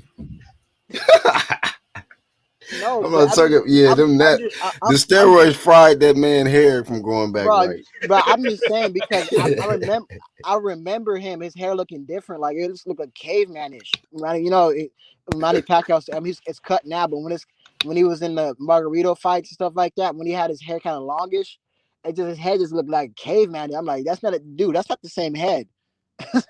Hell yeah, Stone Age head ass. Yeah, that's what I'm saying. So it just made him look like he was awesome shit even more. But I mean, I won't harp on that. It's just you know, again, Manny Pacquiao just raises my That's fucked eyebrow. up. That's fucked up. That's fucked up. Yeah, we just No, joking. read Hey, this but I ain't gonna comment. lie though, Uh, man. That dude Floyd, Read this man. That dude comment. said, Black, black, "Oh, black, oh, black. Read this comment. I'm gonna Floyd's let you head read it. stays small because Floyd never learned how to. He never learned how to read, so his hair stayed the same size. Okay. Hey, Hawk got jokes though, man. Shout out to Hawk. Okay, for sure. But we can get back on this Earl Spence and Manny Pacquiao. Hey, but before you do that, Go man, ahead. before you do that, this dude Floyd did say, man, in the interview, he was like I said before, I never seen nobody go through 8 weight class and get stronger and stronger. Like I said before, he's just a special fighter. So You, basically, that man would you insinuate, sound you sound more like Manny Pacquiao than Floyd, but yeah. like I said before. So My yeah, promoter talk to my promoter Bob Arum. I know I want this fight, but talk to my promoter. but no needles, right? You know, yeah, interesting. But hey, it is what it is. But go Um, ahead with the Spence Pacquiao, y'all said. okay, Tony, you was you had the lead on this. You were speaking, then I had to go. Yeah. So we were covering this. Pretty much what I was saying is about the range control, the judging the distance, and Spence being able to do it. What I was saying is whenever he fought Kell Brook, right? Early in that Kell Brook fight, now you got to keep in mind, Kell Brook went up to fight Triple G, gained a lot of fucking muscle weight because he was shredded at 160 pounds. When he came back down in weight, he didn't look good on the scale. He looked very emaciated. And I'm not trying to take anything away from the win that Earl Spence had over Kell Brook because I did pick Kell Brook to beat him. However, he definitely was weight drained on that scale. And when he got in there and fought Kell Brook early, Kell Brook's speed and movement was fucking up his timing, fucking up his range, and Kell Brook stayed on top of him early in that fight to where that jab was not a factor. Then you fast forward, instead of using an older fight, we'll use a more recent fight when you look at like a Sean Porter, who was a come forward type guy. He couldn't control the range with Sean Porter. Sean Porter easily closed the gap, easily stayed in the pocket with them. And that's my thing. I don't think Sean Porter is anywhere near as fast as Manny, especially if they're not going to do VADA testing. He definitely won't be as fast as Manny in that ring. So if Sean Porter can close the gap and stay inside of the pocket, only being able to come in straight lines, then a guy like Manny who can attack you from any fucking angle and angles that you shouldn't be able to attack from, I don't see any way that Spence can keep him at bay with jab. Okay. So may I respond? Of course. Okay. So see that's the comment that got us started off. I remember I made that comment. I don't think Manny's any faster than Porter. Too much faster than Porter at this point. They're around the same, and I stick by what I said because Sean Porter, he attacks very fast in a straight line. Boom. So before you know it, he's already in your chest, right? Um, Sean Porter's style is different from Manny's. Manny doesn't have the sheer strength or the size that Porter has. So he's not going to be able to twist and turn an Errol Spence Jr. He'll be able to throw combos, and Manny has more power, so he'll be able to throw combos and more power shots than Pepper Spence. But he won't necessarily be able to turn Errol Spence like a Sean Porter. And the reason why I say that, but I believe Manny Pacquiao has a little bit more hand speed than Porter, but I believe the foot speed coming in a straight line, coming forward in somebody's chest, I believe that's about equal. Okay. And I give Manny Pacquiao, and I might even favor Porter if you're talking about just a straight line. Because remember, Sean Porter, you have to look at people's background. Sean Porter was a linebacker or played football in high school. And a running back. Not a running back, so he's used to that explosive movement. Boom, get it right in your chest. Boom, before you know, all in your chest. So, um, with Manny Pacquiao, he does have a little bit of a hand speed advantage, I believe, in combos, but he doesn't have this. He won't be able to turn a big rotator like Earl Spence. Because Sean Porter, if you put Sean Porter and Manny Pacquiao in the ring, and they like Who do you think would win if they just had a pushing match, right? Like a linebacker? They both put their hands on each other's shoulder and they had to push. Who do you think would win? Well, here's Manny the head. problem. Who Hold do on, you? hold on. No, but just answer that question for me Yeah, before yeah, you go into who. Who do but you what I'm think gonna would say win? is, here's the thing about it, and you learn this when you play football, right? So coaches, they'll go up to the biggest, strongest dude, right, and get into a pushing match, right? Now, a Yeah. young kid doesn't really think other than push forward, whereas most coaches step to the side and push the young kid to the ground by grabbing the inside of his shoulder pads. Now, that's the thing Mm-hmm. about Manny. Manny's not going to stand in front of him and push like that. While Porter is pushing forward, Manny is going to be so quick on the angle that he's going to be pushing him from the side using his force against him. So I think Manny could beat him in a pushing match because he's not going to meet him in the center like a ram. He's going to move around him and push him Mm. down. And that's But the difference there. That's my point, though, to what you're saying, that Sean Porter comes in a straight line. But here's what I want you to think about. Keith Thurman is a known in and out fighter, quick in, quick out. He tried to do that shit early against Manny, and when he went to guard out, he got caught by a two-piece and put on his fucking ass because Manny Mm-hmm. was faster than him on the attack. And the thing about it is, when I look at past fights of Keith Thurman and I look at Sean Porter fights, Keith Thurman looks faster, especially for darting in and out because that's how he's controlled all of his fights, especially to get his knockouts. So I being that I saw a 40-year-old, hold on, I'm not done. I'll let you finish. no, Being you that didn't I let me. saw a But hold 40 on, year you didn't let me finish. You did not let me finish. But I go ahead. thought you were done. You paused. No, no, no. I said let me answer my Yeah. question. No, you came in and then I said answer my question, and then I was gonna finish my point after you answered my question. But go ahead. Well, I thought I was answering your question about, hold on, let me drop It was this a good link response, though. about how coaches use angles like Manny does to knock a stronger guy down. And that's No, no. more I efficient. said I was saying answer my question yes or no. Who would win in a shoving match? That's what I said, and then Right, you right. And I didn't did answer that. But answer it. go ahead. Go ahead. He No, I responded, did though. answer it. Yeah. I did. I No, gave but you the but difference. no, but what I mean He is wanted a that yes or you no. yeah Yeah, yes, and you went and believe you went. So you said yes. I believe I believe that Manny Pacquiao would beat him because he's not going to just use pure force. He's going to use IQ and angles to push Sean Porter to the ground. That's why I explained the scenario of the coach with the young linebackers, how they always drop them on the ground by just grabbing their shoulder pads and pushing them forward But while they that's step to the side. but Tony, that's not the question. I said if they had a straight on shoving match, talking about Sean Porter one in, Manny Pacquiao one in. We're not talking about Manny Pacquiao using tricks. That was not the question. I said if they had a straight on strength for strength, who is stronger? Is Sean Porter stronger or Manny Pacquiao stronger? If you're just going off of pure strength, then I would say probably Sean Porter. But my only point to that was technique and skills can overshadow strength. Yeah, that's true. So So yeah, I'm it's gonna not let you. gonna just be. I'm gonna let you finish your point. Go ahead, and then I'm gonna respond. Go ahead. No. That was my, we got a coach right here that could tell you. Like my only point I know. was Well, I agree with you on that, but that just was not the question, and that because we have to understand that's going to take that's gonna take a part inside the ring. You're correct. Manny Pacquiao could sidestep him, but it's gonna be times when Manny Pacquiao is gonna have to fight him head on, like a Sean Porter, and use his strength because Errol Spencer's a strong guy. So it's gonna go both. It's gonna go both ways. It's not like Manny Pacquiao is just gonna have to. He's gonna be able to step to the side, and Errol Spencer's not gonna come in a straight line to him, and But you have to Manny use gonna his step strength. to the side and be But throwing but but, punches, bro. but yeah, and I understand that. But Earl Spence is also going to be able to come at Manny Pacquiao. Mm-hmm. See, this is the problem in this argument here. You say Manny Pacquiao is going to use his technique to step to the side, and that's fine. And I do believe he will be doing that at times. But then you act like Earl Spence can't do the same and step with Manny Pacquiao. I agree. I think Manny Pacquiao is faster than Spence. There's no debate there right now. We can agree on that.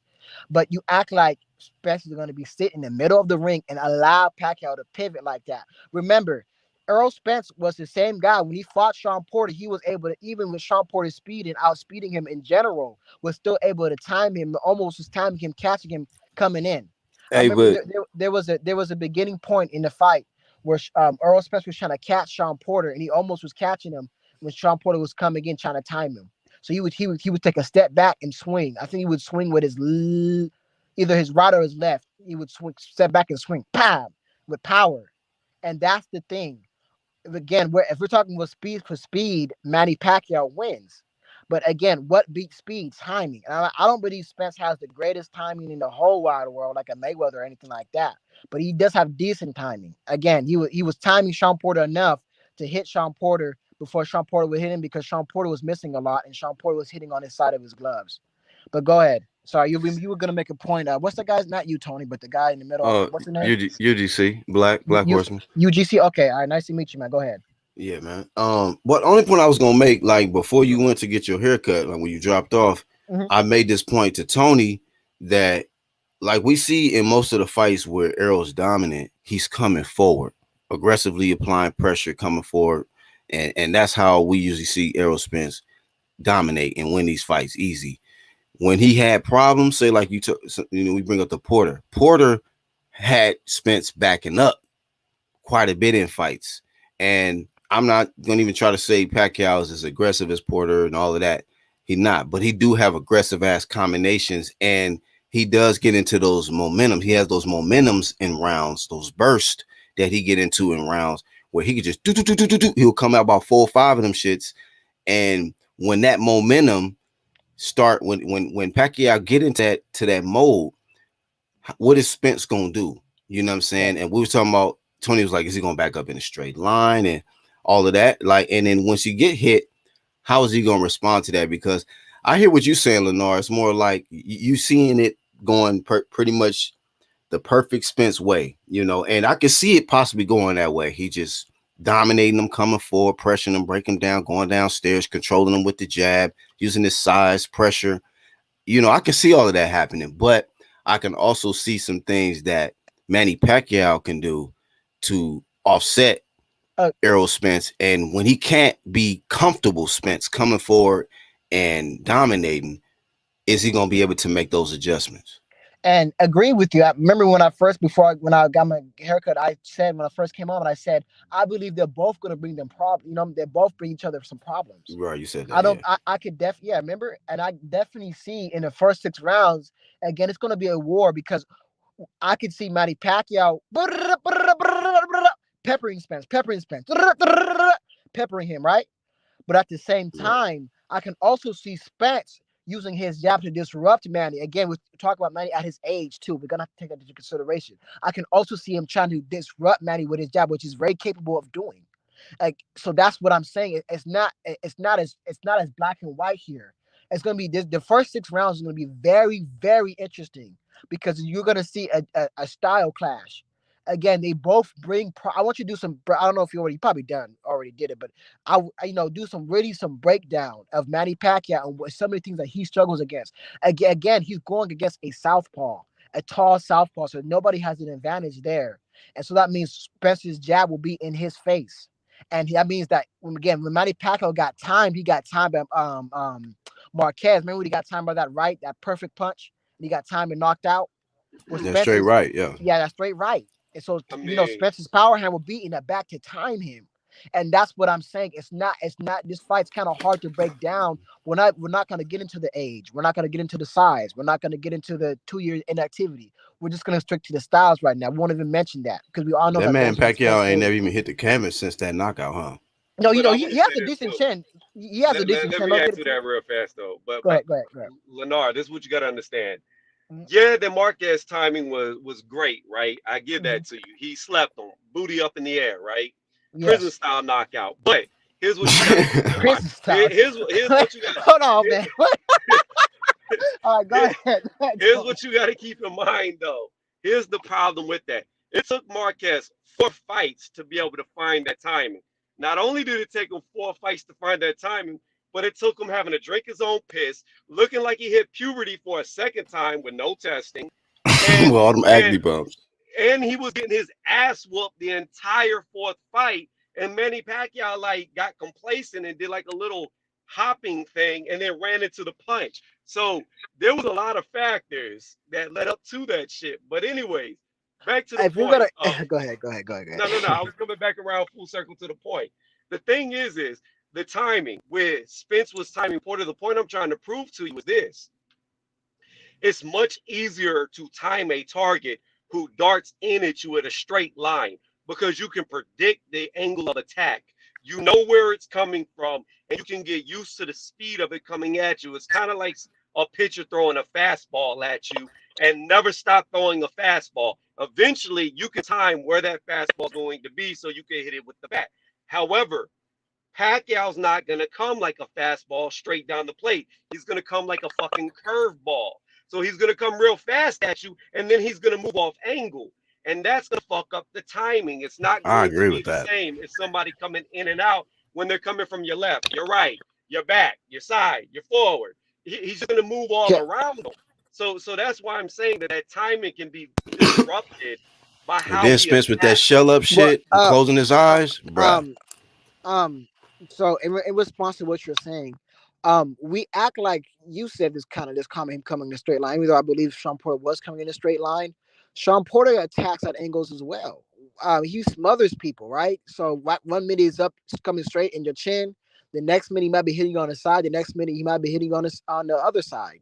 So it's not like Sean Porter doesn't come just always comes in a straight line here. Sure, he does not have Manny Pacquiao angles. We're not going to say that. But let's not act like Sean Porter is a straight up and down come forward fighter, because that's I'm not gonna tell you true. the truth. I'm gonna His tell you the foot, truth. his footwork. Sean Porter has great footwork, and we know Sean I Porter want was to going interject real upside. fast. Okay, go Hold ahead. your thought. If, I'm if just I gonna can, if I, interject as real long, you fast. can do that as long as No, I no, can I'm do gonna it let you back. finish. Yeah, yeah, Okay, you as can long as do I it can do back, it but I back. just want Go to ahead. interject with Okay, this. okay. I want to interject with this real fast, and then you keep going, so don't forget it. Look, man, the only angles I see from Sean Porter is what angle of his head he's gonna hit you with. He's gonna lean his head to the left and headbutt you to the left. He's gonna headbutt you to the right, but everybody keep coming forward. Yeah. Uh, uh, um, are you finished? Yeah, yeah. I was Okay, just saying the okay. head. Oh, okay. See, and Sean Porter is a dirty fighter. I'll say dirty fighter, but he does, he does get a little rough and rugged in there. I'm not gonna say he doesn't. He definitely does. But I mean, my point is, you say the only way he's with his head, and I mean, let's not. Let's not act like Sean Porter. Because I've seen Sean Porter use different angles. I've seen him like doing it against Ugas. Even though people say he lost that fight, but at the end of the day, if you study the fight, he was using some angles on Ugas. Stepping to the side, pivoting, pop, hit him with the right. Stepping to the side, going to the other, pivoting, pop, hit him with the left. So it's not like Sean Porter just comes forward all day. He does use some angles. We can't just sit here and say Sean Porter comes like in a straight line all the time. And Sean Porter and Keith Thurman fight, we had Sean. I thought Sean Porter was a little faster than Keith Thurman again, but this is on a straight line though. But I thought he was struck faster than Porter right as when the gun went off. I thought he was able to get to Keith Thurman quick, for the most part. I thought that he was the one who came in on Keith and was able to come in on Keith, and Keith had to fight back. So and to touch back on the stylistic thing, we haven't even begun to massage or grope the fact of Manny's age here. And does he even have the same speed he had when he was younger? You right? Because I believe he's slightly slowed down, not too much, but he's slightly slowed down. And with his stamina and his legs not being there in the later of the fight, that's gonna be detrimental. That's And that's detrimental. Go and ahead. that's why I agree with you. That's why I started off with asking everybody, did they even think Earl Spence Jr. would stand a chance against a young Manny? See, the thing here is it always comes back to the age in this fight because I don't believe I know some people do, so I won't say nobody, but I would say a good majority of boxing fans do not believe a young Manny Pacquiao would ever lose to Earl Spence Jr. And that's just the fact. That's why you have to come back to the age. Will his legs look the same? Will he have the same endurance? Can he maintain? Can he take the punches late in the fight? Will he get knocked out after he gets hit a lot if he slows down? Those are the things that I come back to. And that's why, to me, this fight is a 50-50 fight. It's, it's Manny's age offsetting his skills because we don't know what Manny is going to look like till he gets in the ring. However, if Manny can be rejuvenated for one fight and look like a youthful Manny, I don't believe Spence stands a chance to beat him. But it's just the big if factor. how much will the age play a factor into this fight? And that's my only point to you, that the big deciding factor is Manny gonna come in old or is he gonna be fine? And Black's point is, if Manny doesn't have VADA testing, he's definitely gonna be young and whoop that ass. Uh, um, um, See, you made a point saying nobody believes. Again, we don't know that. We have to wait till these careers pan off.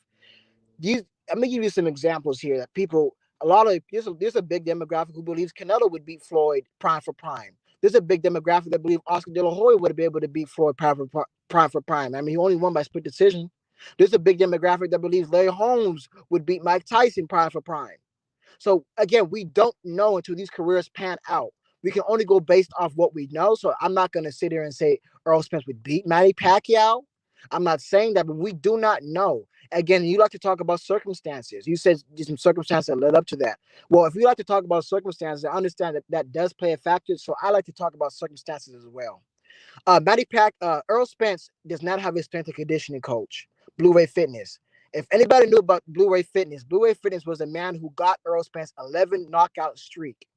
He stopped using Blue Ray Fitness in about, I would want to say, I believe he said the Ocampo fight. Is that he didn't use him for that fight. So I believe the Lamont Peterson fight was the last fight he had Blue Ray Fitness, and he was able still got a knockout with Ocampo, but that was the last fight that he used Blue Ray Fitness, was the Lamont Peterson fight. And again, Earl Spence during then, you can tell by the eye, he had a little bit more power, he had more crispness, he had a little bit more size to him, a little bit more strength to him. He wasn't as lanky as in the Michael Garcia or Danny Garcia fight, right? So we're seeing by evidence that if he even uses Blue Wave Fitness, that's going to be even more of a negative towards Pacquiao. And again, with Blue Wave Fitness, he also had better stamina. I mean, a little bit better stamina. Again, Earl Spence has a very high work output, so of course anybody would get tired. But he even had, he never ever got tired during the Kell Brook fight when he had Blue Wave Fitness. He would kept coming forward. And that's one thing I would give Spence. He's very consistent in the ring. So we're talking about an Earl Spence who's going to use Blue Ray Fitness. If you want to talk about circumstances, at this age, in my opinion, I don't think it's again, if it was younger Manny Pacquiao, that's different. But we're talking about at this age, and we know what Manny Pacquiao is going to bring to the ring. At this age, assuming that he's clean, at this point of his career, I don't think it's a matter of if Earl Spence will beat him. I think it's a matter of how easy of a time will he be able to edge Manny Pacquiao? Will he get exposed? Will he look horrible? Will it be a split decision?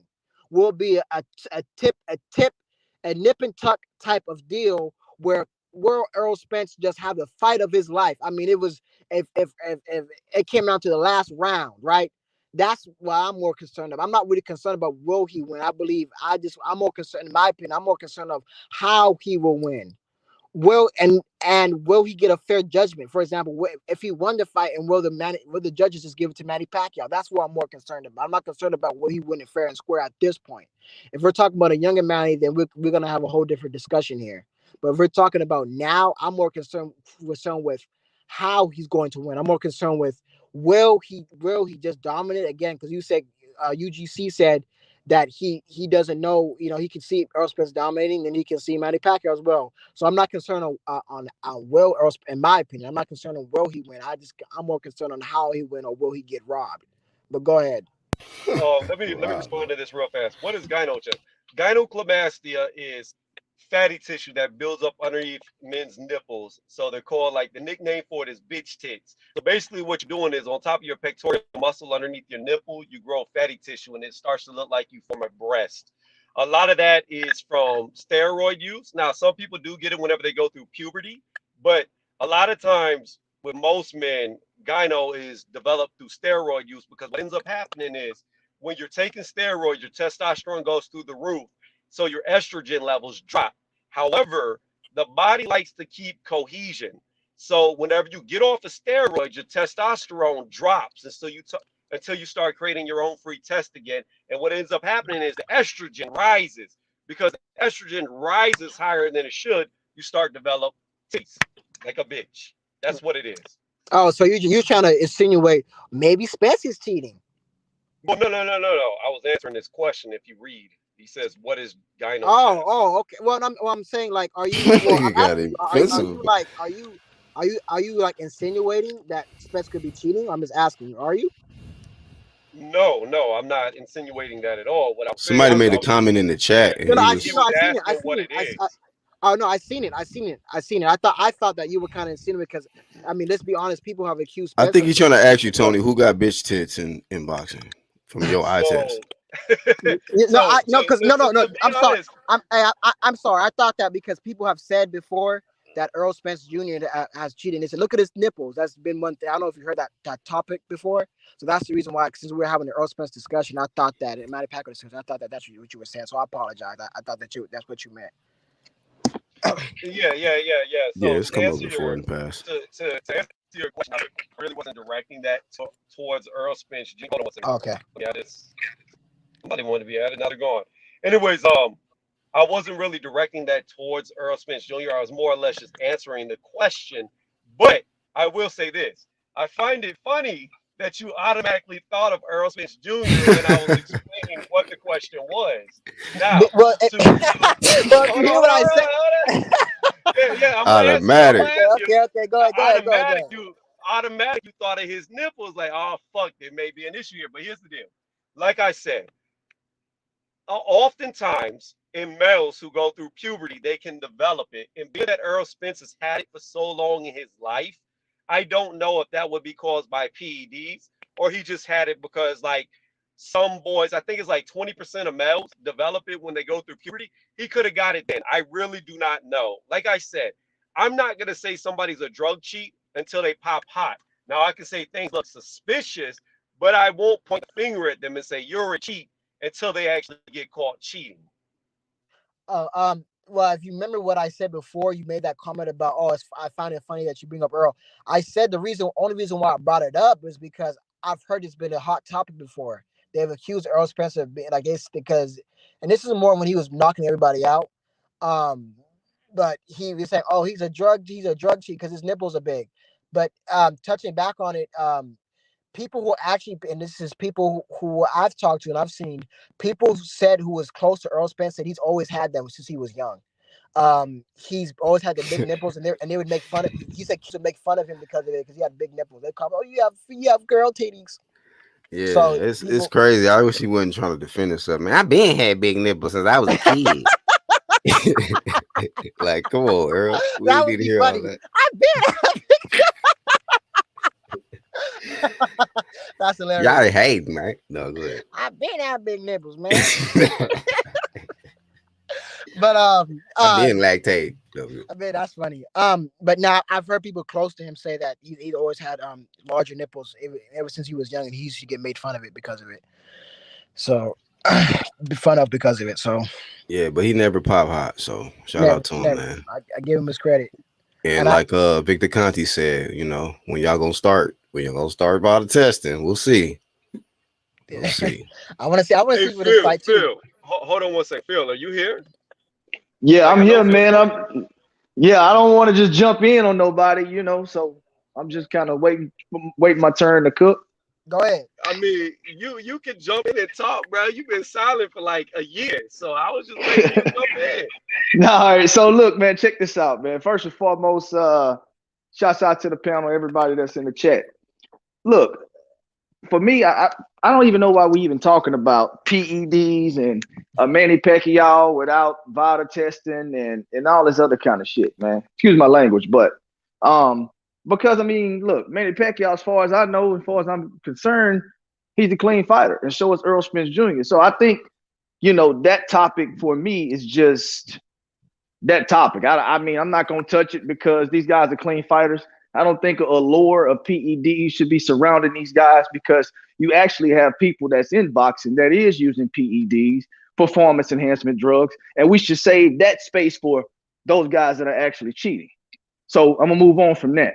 The next thing I want to say is, look, for me, as far as the Earl Spence Jr. fight goes with Manny Pacquiao, I mean, I think Sean Porter said it the best, right? I think it's timing, right? Who time is it at this particular point, right? Is it Manny's time or is it Earl Spence Jr.'s time? I think you have Manny with the age factor, right? And then you have Earl Spence Jr. that has come off the accident, had a good fight against Danny Garcia, but didn't look as quite as crisp as he normally does, right? So that could have been ring rust. It could have been a number of things. But for me, I could tell that he wasn't the same Earl Spence Jr. that I've seen in previous fights. But he also had a very long layoff, okay? But at the same time, he boxed beautifully against Danny Garcia, beat him more convincing than any other champion before him, including Shawn Porter and Keith Thurman. So it was an impressive performance by him. So Manny Pacquiao, okay, for a fact, he's going to come into the fight in shape, right? He's a veteran fighter, and he knows what it takes to get to that elite level and fight 12 rounds at max capacity. You understand what I'm saying?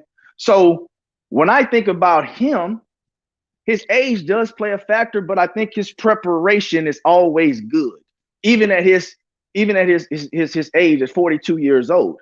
You know, when he fought against Keith Thurman, okay, he came out and he looked like a youthful Manny Pacquiao the first half of the fight. Okay, he looked very youthful the first half of the fight, and I don't know, maybe he might have just let off the gas a little bit on the second half of the fight, or maybe his age played a factor into it, right? I don't know, because Keith Thurman at that particular time was absolutely fighting from behind. So Keith Thurman had to approach him with a different tactic and, you know, press the gas all 12 rounds because, again, he was fighting from behind.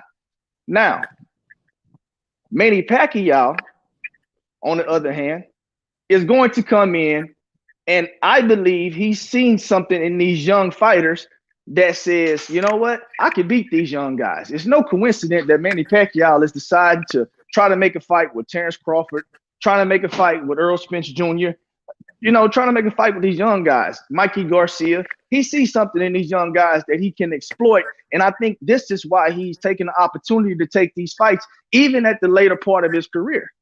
Okay? I know it was brought up that Manny Pacquiao, a youthful Manny Pacquiao, a young, in his prime Manny Pacquiao, would dust Earl Spence Jr., no questions asked. Okay? So, look, even at this age, Manny Pacquiao is still one of the top fighters at 147 pounds. It can't be denied. He's just beat a young Keith Thurman. So he's still an elite fighter, regardless.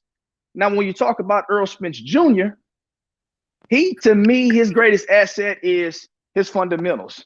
Fighting behind the jab, okay, and his consistency, right? Fighting behind the jab and his consistency. He's going to maintain the same work rate from round 1 all the way to round 12, okay? And his ability to do that is phenomenal, because honestly, as good as shape as Shawn Porter's always in, Earl Spence Jr. was in better shape.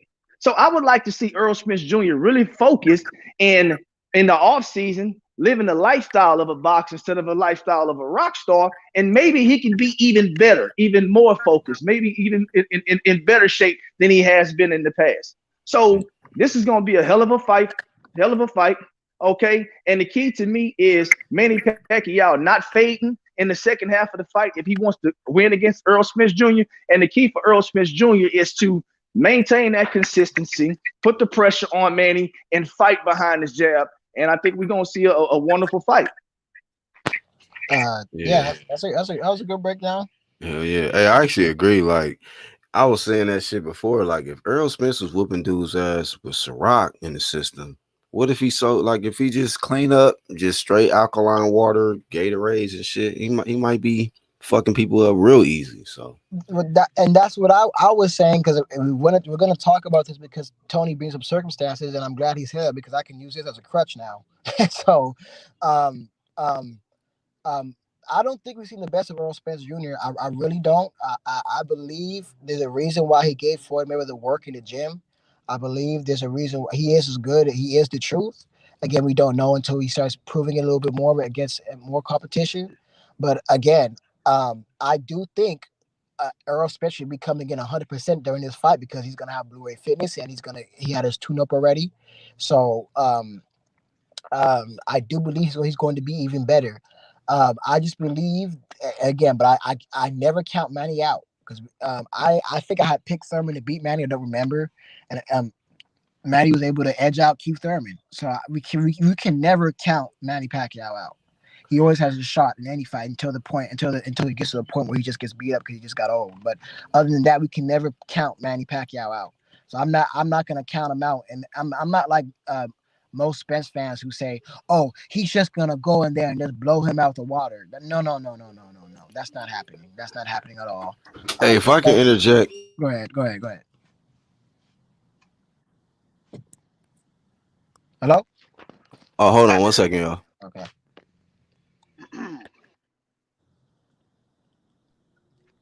Yeah, I think Manny Pacquiao is savvy enough and he's smart enough to know when he can't compete at an elite level. Then that'll be the time when he decides to retire. Until then, I think Manny Pacquiao is comfortable fighting at 147 pounds. I mean, he's not doing it for legacy because he's already a legend. He's not doing it for money because he's already rich. I mean, he has a career after boxing. I just think that as long as he continues to be elite, he'll keep fighting. And when one day he gets in that ring and he's not the guy he believes he is, that's when he will retire. Can I ask everybody on this panel a question? Hold on 1 second. I was trying to let Black come back on before I got too deep into saying stuff, but I'll say this real quickly, and then you could ask your question. I just want Black to come and say what he had to say. I want to say this. This is how I think Manny should approach this fight. He should approach it as a sprint.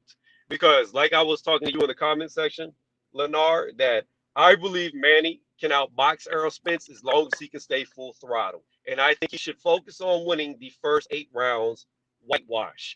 I think he can do it. I think he can beat him in a straight 8. But he cannot run out of speed or steam. And if he can do that, then for the last 4 rounds, just play keep away. Survive, and you won the fight. I look at this fight as Manny needs to do a sprint. He needs to get his head as quickly as he can and win as many rounds as he can before them later rounds come where he may get tired. If I was Manny Pacquiao's coach, I would not tell him to sprint. What I tell him to do is take it as a marathon, meaning I would tell Manny Pacquiao in the beginning, since he does have the speed advantage, I would tell him this. I say, steal the rounds like Sugar Ray Leonard did. Steal the round in the beginning, don't go full throttle 100% during the beginning of the fight. In the first rounds, I'll go full throttle. Don't waste all your energy like he kind of did against Keith Thurman. I need you to sit there, and I need you to probably fight the last 2 minutes or last minute and a half and put the pressure on him. So then he's saving himself for the middle rounds, right? So you might be able to edge it out that way. That's how I would approach it, because I don't think he's going to be able to go full throttle 100% 3 minutes for the first 5 or 6 rounds. You know, I don't think so. Because again, he didn't do it against a Keith Thurman fight. And I respectfully disagree with you, man. Mm-hmm. Because the simple fact that this is the thing right here. You can say you want him to go in like a marathon, but when a guy like Earl Spence Jr. is beating down that door and he's putting pressure on you, no matter if you want to try to pace yourself, you're going to have to up your tempo because he's fighting at a high level. So although you may come in with a game plan to say, I want to reserve or preserve some of my energy so I can disperse it throughout a possible 12 rounds, sometimes it doesn't always work like that because you have to feed off your opponent. And I think a guy like Earl Spence, who's going to be consistent all 12 rounds, that game plan may not work. He may have to, he may have to match Earl Spence Jr. intensity. And knowing Earl Spence Jr., him being the kind of fighter, and he's been intense from round 1 to 12, I think Manny Pacquiao is going to have to match it, and that may end up being something like a sprint. And so on the back end, you just have to worry about what happens on the back end, and that's just what it is. But again, Earl Spence Jr. comes in and I agree with you. I see what you're saying. I agree. But at the same time, Errol Spence Jr. does have a good gas tank, so he's very consistent. He seems to come on strong, oftentimes late. So what happens if Manny Pacquiao busts his whole load, his whole clip in the first half of the fight, first 4, 5, 6 rounds? Then he dead. Nothing. He'd be dead. You see what I'm saying? So I got you, but he's gonna have to match that intensity regardless. He's gonna have to match his intensity. He's not going to be able to bank rounds going 50% or 75%. It's just going to be too difficult. And this is where I agree with Phil. The reason why it needs to be a sprint is this.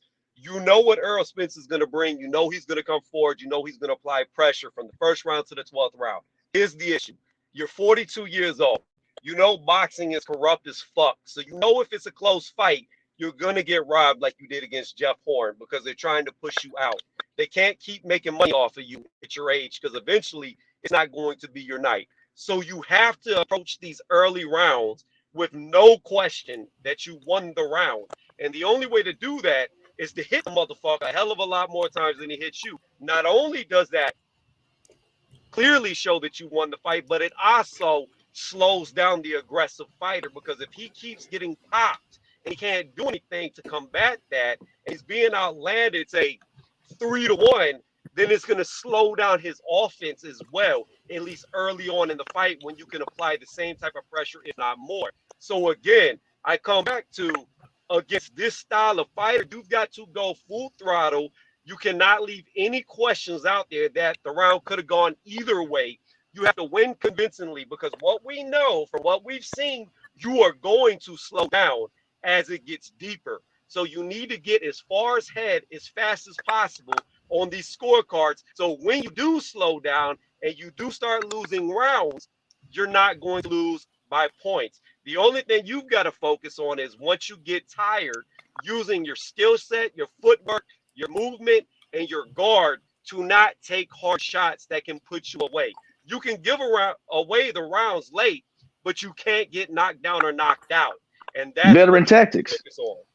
Yeah, Hey, just But veteran tactics on the back end. Hey, let me add just one. I- Let me add two things real quick, and I'll let y'all cook. Just two Okay, things real quick. I'll say this real quick, and then you can go. I Go will ahead. say, if we're talking about veteran tactics, and I agree, this is why this fight's interesting because there's different takes. But if you talk about veteran tactics, Sugar Ray Leonard employed that veteran tactic against Marvin Hagler because he said, "Listen, I got to spend my whole load at the end of the rounds and be flashy and steal these rounds." So I get, and so it depends on what you mean by veteran what veteran tactics are going to work. Go ahead, UGC. Well, I was gonna make the comment that, man, with in this matchup, one key thing to remember is that I think Pacquiao has been in there with harder punchers than Errol Spence, but I don't think Spence has been in there with anybody that punch harder than Manny Pacquiao. So that's one factor. And then with that being said, man, I just feel like my advice to Errol Spence, man, just don't back up, man. Come forward, keep your eyes open, all times. Well, yeah, I could agree with that, but I mean, I think if Jeff Horn can survive Manny, I think Earl Spence Jr. will be all right. Well, not necessarily. I've been watching Manny Pacquiao and buying the pay-per-views for a while now. This ain't that new to me. You know, I know a lot of people usually go back and do research, or we got some new fans. But first of all, Pacquiao is in impeccable shape. This notion that he's going to get wore down or he need to pace himself, that's not the Pacquiao I have seen ever. Pacquiao only have problems with boxers that avoid engagement with him. And people who come forward or people who wants to engage in Pacquiao, they usually get destroyed. I've never seen Pacquiao really lose any engagement. If you come to fight and you want that smoke, then you usually get it from Pacquiao.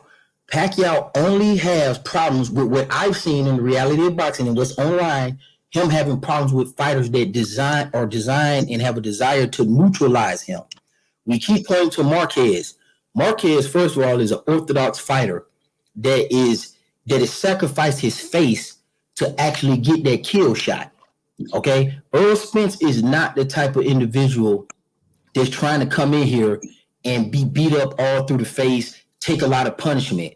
Earl Spence is a type of fighter that's a high-level slugger that wants to walk you down and impose his wheels and have his way with you, which he usually has been doing with lesser opponents. As we've seen, that's taken a little slight turn since he stepped up in opponents.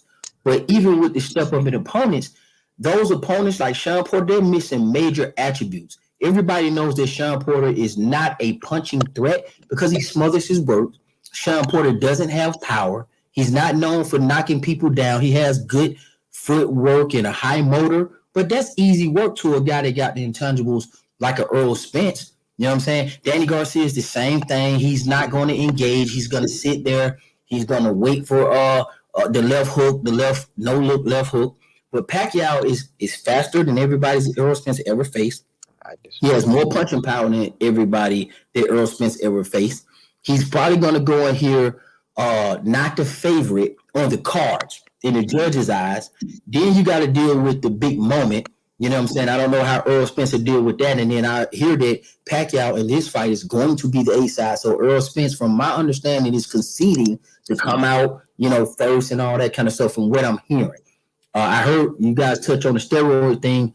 I don't like to implement that in there because I like to give both of these guys full credit. Because if Spence beat them, full credit for the Spence. Same thing for Pacquiao. I don't think any one of them guys are on steroids or anything like that. I think we really shouldn't put that in there because Mayweather lost the case to Pacquiao about steroids already. So I don't even know why we're talking about Pacquiao and steroids allegations when the man in boxing that talk about cleaning up sports made those same allegations along with his father, and he lost the case, and they opened up the records, and that's already been dead. So Pacquiao's a clean fighter. I don't see any intangibles that Earl Spence has that's going to be able to neutralize Pacquiao. Pacquiao's too fast. He hit from different angles, great foot speed, great power. He's just come off a good victory, although it's been a while, against a young, hungry Keith Thurman. And like Phil said earlier, man, this guy's taking these fights for a reason. I mean, it's nothing to be attained outside of just glory at this point. I mean, literally, that's all this guy's going after is straight glory. You know what I'm saying? Unless he's just waiting on Mayweather and he's trying to do that. But that guy's going straight for glory, and he sees something in your boy Earl Spence, just like Mikey Garcia saw. But Mikey Garcia just doesn't have the physical attributes to exploit it. I see what Mikey Garcia was trying to do. He just didn't have the speed, hand speed, or the foot speed to exploit Earl Spence. And I think Pacquiao is going to show you exactly what Mikey Garcia was trying to do. And I think he's going to be a TKO stoppage. Okay. Isn't it funny that they always see something, right? Danny Garcia saw something. Mikey Garcia saw something. Sean Porter, I believe he stated in a small interview that he saw something. They always see something. It's always funny. They always see something when it comes to Errol Spence. When it's actually time to get in the ring, they get washed. So Errol Spence, you say, Coach K, I think I see you. I've seen some of your videos. You say that you believe Errol Spence brings nothing, absolutely no type of stylistic problems for Manny Pacquiao. Well, let me debunk that right now, respectfully. Again, Errol Spence Jr. has a 72-inch arm reach. Mayweather Jr. had a 72-inch arm reach. They both have tremendous jabs and tremendous distance control. You say Errol Spence Jr. is a high-level slugger. I believe he's a high-level boxer than a slugger. Remember, Errol Spence, like we stated before, Errol Spence Jr. works behind his jab first. He's not going to go in there like a Jeff Horn, balls to the wall, take shots to give shots. That's not necessarily how he fights. He's first going to try to break you down, a technical breakdown, then take you into deep water, then have a brawl with you. With Sean Porter, he had to fight, but Sean Porter makes everybody fight. He made Keith Thurman fight. He made Danny Garcia scrap a little bit. He made Ugas scrap a little bit. Kell Brook scrap a little bit. So he always makes every single fighter fight. You say Manny Pacquiao's faster than Sean Porter. I don't think so anymore. I think it's about the same. I believe he's faster in combos. Now, one thing I will agree with you, he has more power than Sean Porter. He was able to drop Keith Thurman. I believe he has more power than Sean Porter, but I don't necessarily think he's too. But if Manny Pacquiao's faster than Sean Porter and reflexes and foot speed, it's by a slight margin. It's not by this like significant margin, in my opinion. Again, we won't know until the fight night, so it's subjective. But I don't think he's any too much faster than Sean Porter again in reflexes or foot speed. I do believe he's faster than Sean Porter in hand speed though, and has probably a little bit more power. It definitely has a little bit more power. So again, you say that Errol Spence Jr. brings no stylistic problems, and people keep saying that, but that's not true. It's not gonna just be Manny Pacquiao going in there and having his wicked way pop shot in Errol Spence and popping him in his mouth. They are both gonna bring things, at least on paper. They are both gonna bring things that's gonna give the other problems. We saw Mayweather go in there and control Manny with proper distance, keep him at the end of his punches, boxing, using his jab and straight punches. We saw that, and fortunately for Errol Spence Jr., he has that. And again, we haven't even really touched on the fact that Errol Spence Jr. is a southpaw. Manny Pacquiao is a southpaw. So he's not going to have that advantage on Errol Spence Jr. And when he has that jab in his face all night from being a southpaw, that's going to be an issue. That's what I'm saying. I'm not just trying to just sit here and fanboy for Spence or just give Spence, but I'm going to give a fighter his credit. It's not just I do believe Manny Pacquiao is stylistically a problem for Errol Spence Jr., but Earl Spence Jr. also has something that's going to be a problem for Manny Pacquiao, and I cannot stop reiterating that. It's not just one way. I'm finished. Yeah, I gotta say this. You use Mayweather in his reach and distance, and that's cute for somebody who really don't watch boxing. But the better comparison would be Oscar De La Hoya or a Margarito, because Earl Spence is nowhere close to a Mayweather. Mayweather doesn't want to engage. So to pair the distance and reach of Mayweather to a Earl Spence Jr. is kind of flawed because they're nowhere near similar. I can see if Earl Spence would fight like Andrade. I'd be like, okay, I can see your comparison. And then you would have debunked it. But since I actually watch boxing and I know these reaches and I've seen these fights, that's a flawed comparison, and that really don't go. Because Earl Spence comes forward, Mayweather fights on the back foot. There's no comparison there. So using their distance and the reach doesn't even apply. It's not even applicable to this fight. So let's go back to what is applicable to this fight. Antonio Margarito style and De La Hoya style, those two are more willing and was more willing to engage in Manny Pacquiao with their 70-plus inch reach. And it did not work out for them. What I'm telling you is, I know Earl Spence is going to come to fight, and I completely agree with you. And I believe all the intangibles that you believe in too. And that's what's going to get him whooped. Because everybody, when you look at it, this ain't nothing that I'm making up.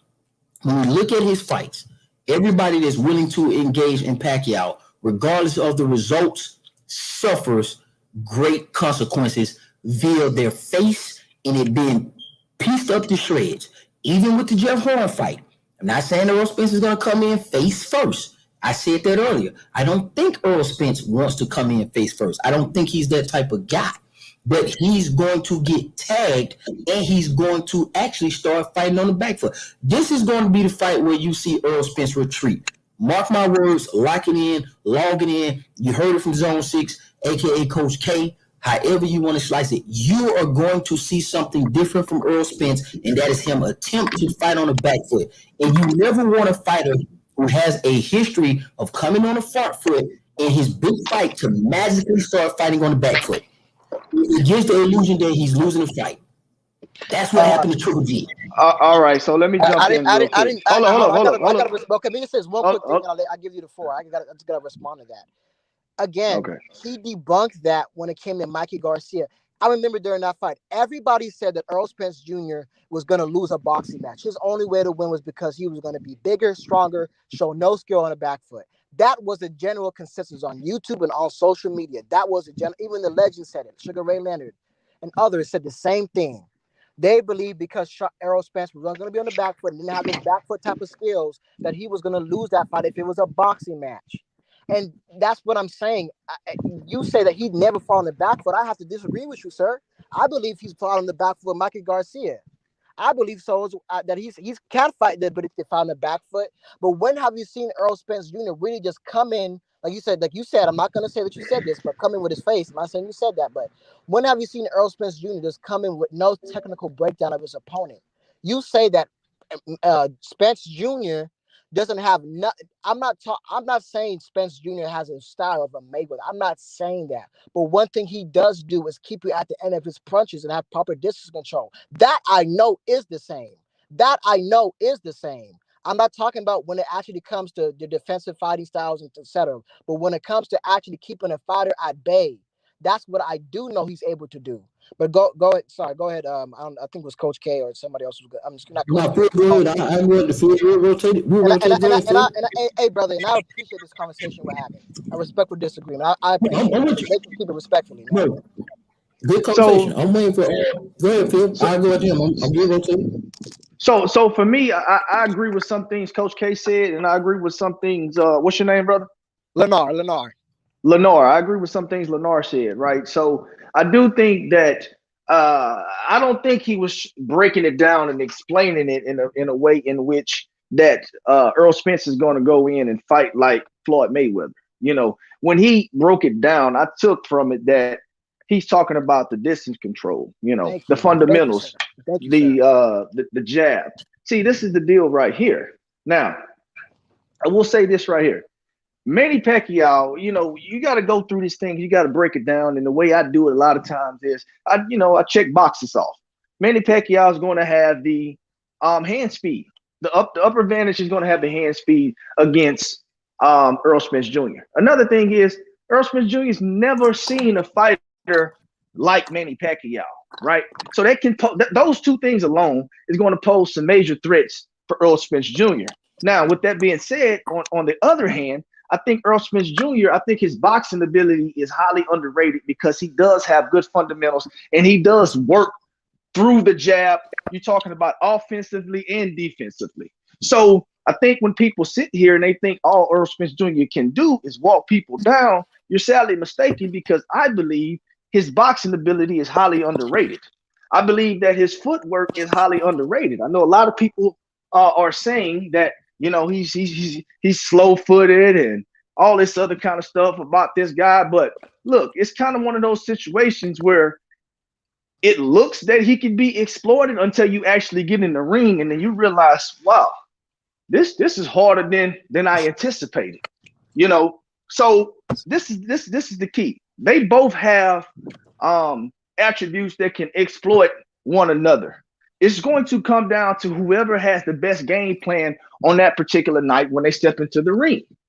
Obviously, Earl Spence Jr. has the size and the reach advantage, okay? And Manny Pacquiao has the speed and the veteran savviness. So, again, I go back to timing. Is this a good time for Manny or is this a good time for Earl Spence Jr.? And that's just the way I look at it. You're talking about a guy that's 42, and you talk about a guy that doesn't look as crisp as he did before the car accident in the Danny Garcia fight. But with that being said, he's a high tempo guy, and he's going to come in shape, and he's going to fight 12 rounds. So for me, again, I'm going to keep saying it's an exciting fight. I believe it's a 50-50 fight, and whoever dominates the ring that night is going to be victorious. Thank you, sir. I appreciate you backing up some of my points. So I want to say this. I didn't hear a lot of what Coach K said in response because I had to walk away for a second. But I want to say this. I do agree with what Coach K was saying. The part that I heard about, you can't really compare their reaches because the thing about Floyd is he is a back-footed fighter. In other words, what he's going to do is when you come forward, he's going to jab you and he's going to work off the center line, or he's going to back up. Or if he does hit you with a two or a left hook behind the jab, he's going to be moving away from you after he pops you. The difference here is Earl Spence Jr. is going to be giving up his reach because when he hits you, he's going to come forward towards you. And being that Manny already shorter wants to come towards you as well, it gives up the reach. Now, if Spence comes here and boxes differently to where he jabs, backs up, jabs, steps off center line, sets up the two, then you can make the comparison, but I've never seen him do that before. All I've seen him do is come towards you, and it ends up in a pocket fight. And that's exactly where Manny wants him to be, in the pocket, where his reach is not an advantage, it's actually a disadvantage against the much shorter fighter. But when we saw Mayweather, when we saw listen, we're gonna keep the rotation going. My bad. So go ahead. Okay, so Tony absolutely get what I was saying. This is a high level conversation. Okay, we don't got to state the obvious with us four on here because we clearly know boxing. So we need to drop that down right at the door. I know you're not saying this man is Floyd Mayweather. You introduced the comparison to highlight one of your points. So it's my responsibility, if I disagree with you, to debunk that. So I'm saying he's not comparable. So when you mention a bad comparison and feel this is what I was doing, I know he didn't say Earl Spence is Floyd Mayweather, and Tony gets it. The way Floyd Mayweather controls space and distance is not the same on how Earl Spence controls space and distance. So that doesn't equate to an imaginary success rate in the ring because they don't fight the same. Are you finished? Go ahead. Don't take me. Go ahead. Okay. So and see, that's not what I said. When I made the comparison with Floyd Mayweather Jr., let me clarify so we can make it clear. When I made the comparison between Floyd Mayweather Jr. and Spence Jr., I'm talking about, again, you said they don't fight the same, and this is why I disagree, is that the only portion that I do see the same is the distance control. I see almost the exact identical jab, except with Floyd, when he throws his jab out, he more moves his head a little bit more than Spence Jr. does. That is different. I do notice that. But other than that, that distance control is about the same. And when you saw Mayweather fight Manny Pacquiao, you saw Mayweather actually more aggressive on the first half of the fight. I remember when I first seen that fight, I'm like, Mayweather's on the front foot in this fight, because I don't know exactly why he was on the front foot, but you saw him on the front foot and him neutralizing Manny Pacquiao for most of the fight on the front foot using his jab. I never see. Can you name there's not too many Mayweather fights in the money era where you can name Mayweather being that aggressive in the beginning rounds. So I believe he was doing it to establish himself. But again, that fight is past, so we're not going to keep touching on that fight. You know what happened, what happened. But the fact of the matter is, the way he was fighting in that fight, we saw him front foot aggressive with the jab. And again, what's the guy's name on this panel? Not you, Coach K, not Tony, but the other dude. Coach Phil Walker. Phil Walker. Nice to meet you. Phil, yeah. I appreciate you understanding my point of the view. Is, again, I'm not saying, Coach K, that I know they're completely different. But when it comes to the distance control, that's why I see a lot of similarities. And again, we can respectfully agree to disagree, and that's okay. But that's not the way that I see it. But Leonard, let me say this So, though. Hold on, Phil.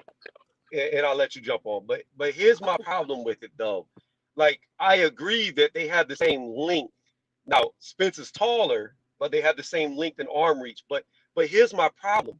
Even if you're gonna use Pac versus Mayweather, even whenever Mayweather was in there with Pacquiao, even when he was coming forward, he still kept that 72-inch distance. He always kept it at long range. Even when he moved forward, he was keeping Pacquiao on the end of his punch. The issue that I have with that is, when I've watched Errol Spence fight, all of his fights end up in mid-range or close range. They don't stay at maximum touching range because he gravitates towards you. So that's where, like, I can't agree with the comparison, because Floyd keeps you at maximum range when he's attacking. He never gets inside the pocket with you unless he's holding you, or you have him against the ropes and shoulder rolling, evading everything. Then he'll check left hook you and spin away from you.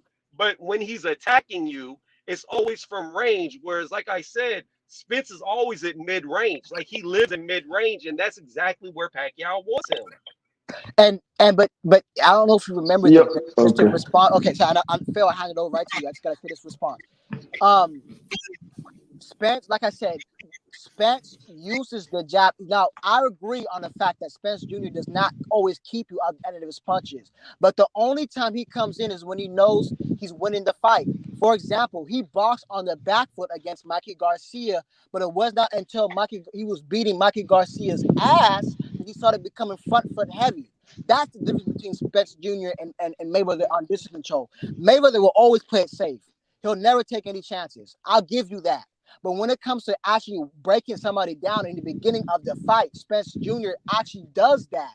And he comes in only when he believes that he has you. Like he was coming on strong against Mikey Garcia. He was fighting on the back foot against Mikey Garcia, surprisingly. He had a better boxing acumen than I thought he did. But he was fighting with the jab and boxing Mikey Garcia. And it was not until the later rounds where you saw Spence Jr. come on strong. Go ahead, Phil. Yeah, this is the deal right here. I don't think Earl Spence fought on the back foot against Mikey. I was actually at that fight live. It was amazing. But I don't think he fought on the back foot against Mikey. I think he did box though. Okay. I mean, it's a difference to me between boxing and fighting on the back foot. What Triple G did against Canelo, the second fight, was fighting on the back foot. For me, look, this is the deal right here. I prefer to leave the comparisons out of other fighters that could possibly be compared to Earl Spence Jr. and just kind of stick to what I think he does good. And I think when you talk about this guy, you know, I do think he has the tangible assets to equalize Manny Pacquiao through the distance. Okay, through the distance. Now, that's without any comparison. He does have the reach advantage. He does fight behind the jab. We can't deny that. Now, if he decides to come forward and fight behind the jab, that's something that's to be determined, of course. But if he decides to fight at distance the entire 12 rounds, then guess what? I think he can probably have a little bit of success. Although this is not something we're accustomed to seeing him doing, right? So this is why I reiterate the point of the game plan. The game plan. We all know, look, let's just say it like this. Manny Pacquiao really is a hell of a counterpuncher. You come forward to him, you miss, and it's boop, boop, boop, boop.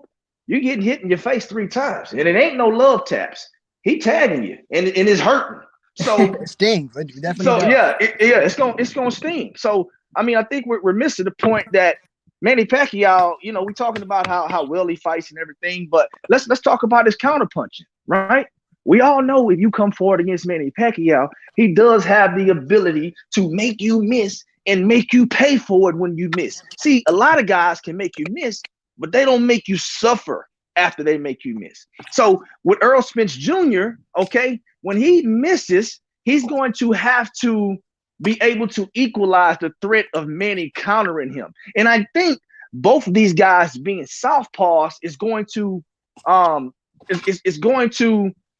pose not necessarily a hurdle for Manny Pacquiao. It's just going to be something that we're not accustomed to seeing him doing, is fighting against another southpaw.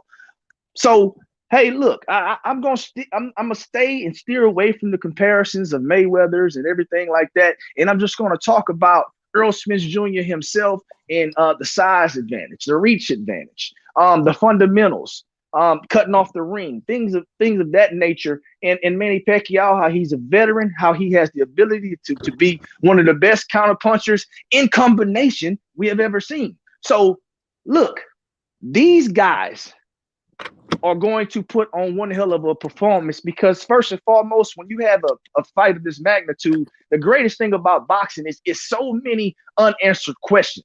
And the only way these questions could get answered is when these guys get in the ring. You got the age, you got the strategies, you have the allure that Spence may be a shell of himself since the car accident. It's a lot of factors that flow into this boat right here. And guess what? We're going to see who has the best game plan and who has the will to win on the night that these guys step in the ring. So, exactly. I mean, that's just my bottom line. I was taking the comparison out. So there is no comparison. So Phil, you agree to leave it out, and Tony agreed that it is no comparison. And that's my point. That's what I was telling him. What's your name again, man? Lenar. Lenar. Okay, that's what I was saying, Lenar. It's just not. It doesn't apply. That's what I said from the whole beginning. Can I ask you a question? Are you saying, again, you have to specify, are you saying no comparison as if those distance controls not the same, or just don't compare? Because those are two different things. No, I'm saying it's just not the same. Because okay, so that's what I disagree at. See what I'm saying? I understand. Okay, yeah, and that's fine. We can. That's fine. Because at first, go ahead. No, I got you. Anybody that understands athletics or anybody that coaches, we understand that there's distance in boxing. We understand that there's feet work and there's general templates that you have to follow in sports. But how an athletes apply those attributes and those basic concepts are totally different. I mean, that's just what it is. Some guys have power, some guys have speed, and the way they utilize those tools are totally different. So, again, it's not applicable for this fight. Now, like Phil said, I do agree. Earl Spence will come in with the jab. He's one of the best guys in boxing with a jab. But I just think that aggression and that coming forward is going to be nullified with Pacquiao's diversity and his combination punches. I think that he's extremely fast. I think if you say Earl Spence speed and you were to scale it, I would scale it at a 6, because I think Earl Spence is slow. Now, that is relative to me and what I think speed is compared to others. I don't know what everybody else thinks speed is, but he's a 6, okay? And I think Pacquiao is at a 9. You know what I'm saying? I think he's one of the fastest guys in boxing still at 42. And the only reason I'm not saying he's a 10 because he's not in his prime. And I think that Earl Spence's initial aggression and his initial thought process coming toward the early rounds, he's going to find out that Manny Pacquiao is the guy that's going to make you pay. No one has ever made him pay for any of his mistakes when he's been boxing. Even the drinking, even the outside of the ring type of things, he's only known success. And although he's getting himself together, I think that Manny Pacquiao has been together for years. And Manny Pacquiao is going to make Earl Spence gunshot, and he's going to make him pay early. I don't know what's going to happen after that, but I think Manny Pacquiao, for the most part, is going to change the way that Earl Spence approached the fight as the fight goes on. And again, I'm going to reiterate, it's a reason why Pacquiao is selecting or choosing to fight Earl Spence Jr., and I think he can exploit some of the things that he sees against Earl Spence Jr. Well, yeah, okay, I hear your points, Coach K. And what Phil was saying is do not compare. He did not say he sees no comparison. He says just do not. He doesn't feel like it was right not to compare. But again, and one thing I do agree with what Phil said is he's a great counter puncher. He does make you miss and make you pay, so we can have an agreement on there. I do believe that there's going to be times where Spence may come in and get countered and get hit with a mean combo. I mean, I do think that will happen. Whether I mean, from what I saw, I saw Earl Spence box off the back foot against Mikey Garcia, and some people, Phil said that he thought he was just boxing. That's, again, maybe our definitions between boxing on the back foot could be different. But again, you say that Manny Pacquiao sees something in Earl Spence. Yeah, he definitely does see something in Earl Spence. He believes he can win. Every fighter believes they can win. Earl Spence believes he can win. Keith Thurman thought he could win. Muhammad Ali thought he could win.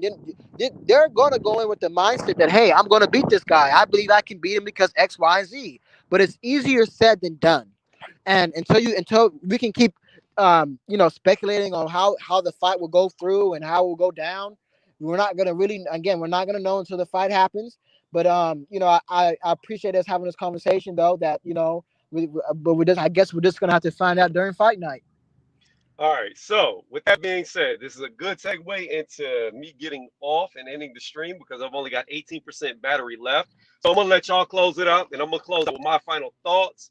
Okay. Give your predictions on this fight. If you have a channel like Coach K, go ahead and shout out your channel.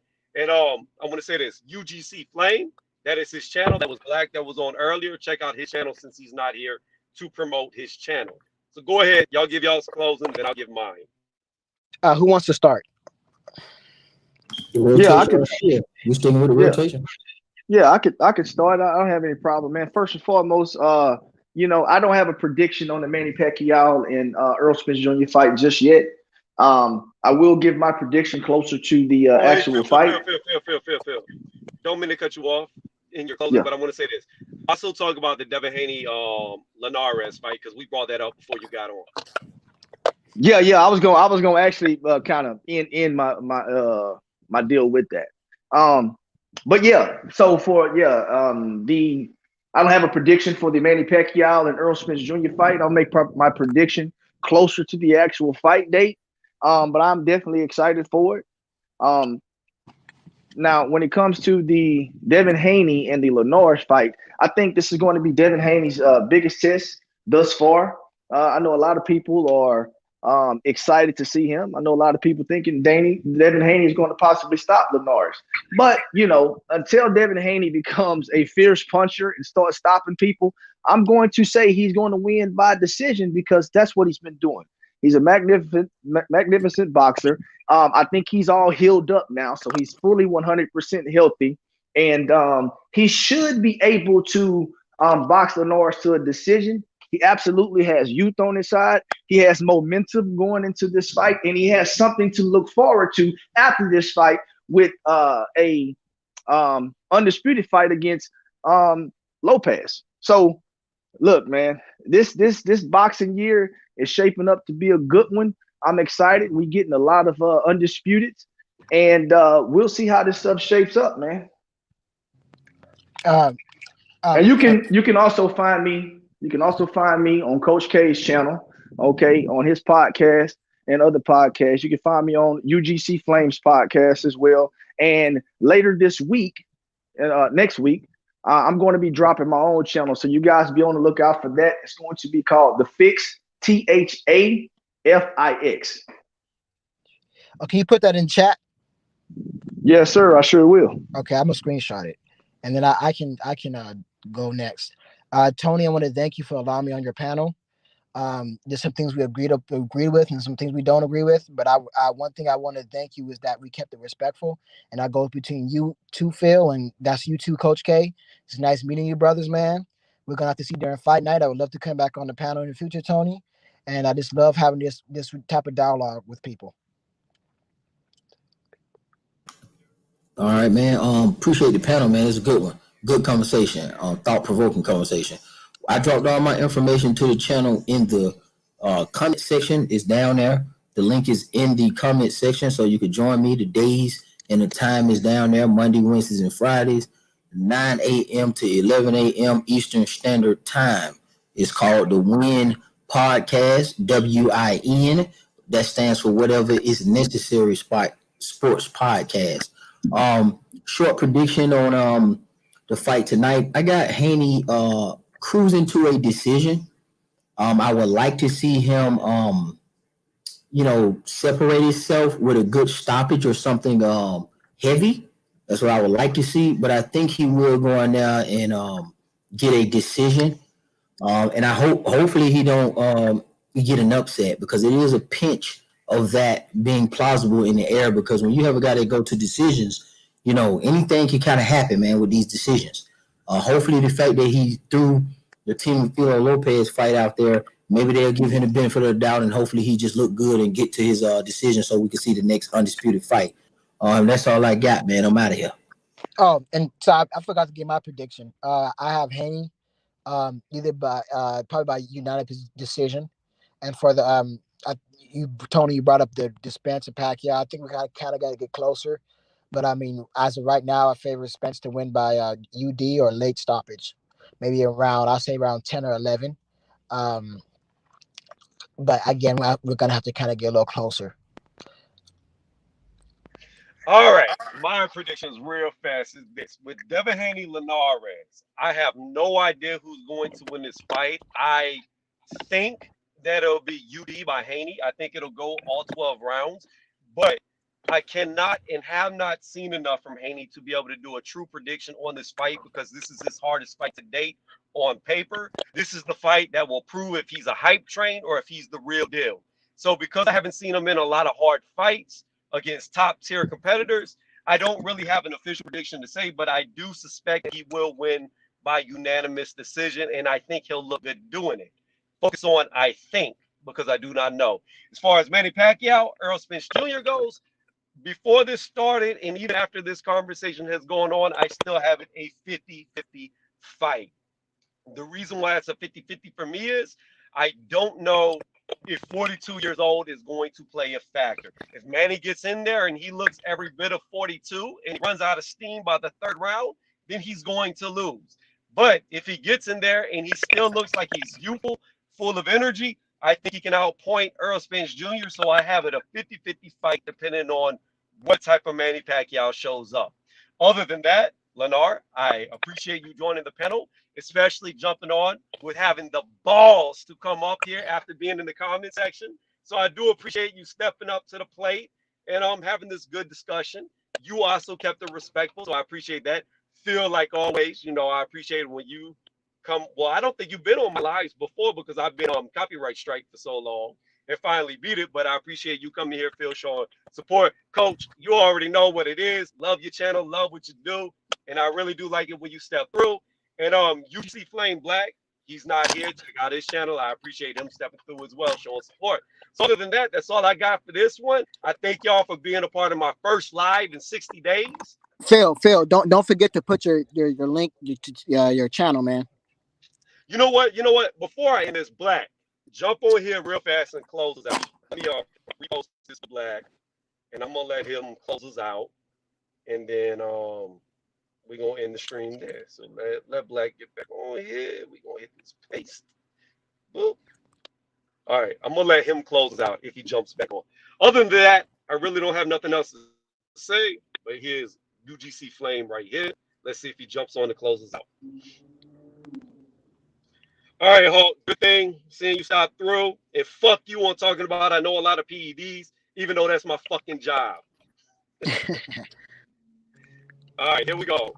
We're gonna get closed down right here, right now.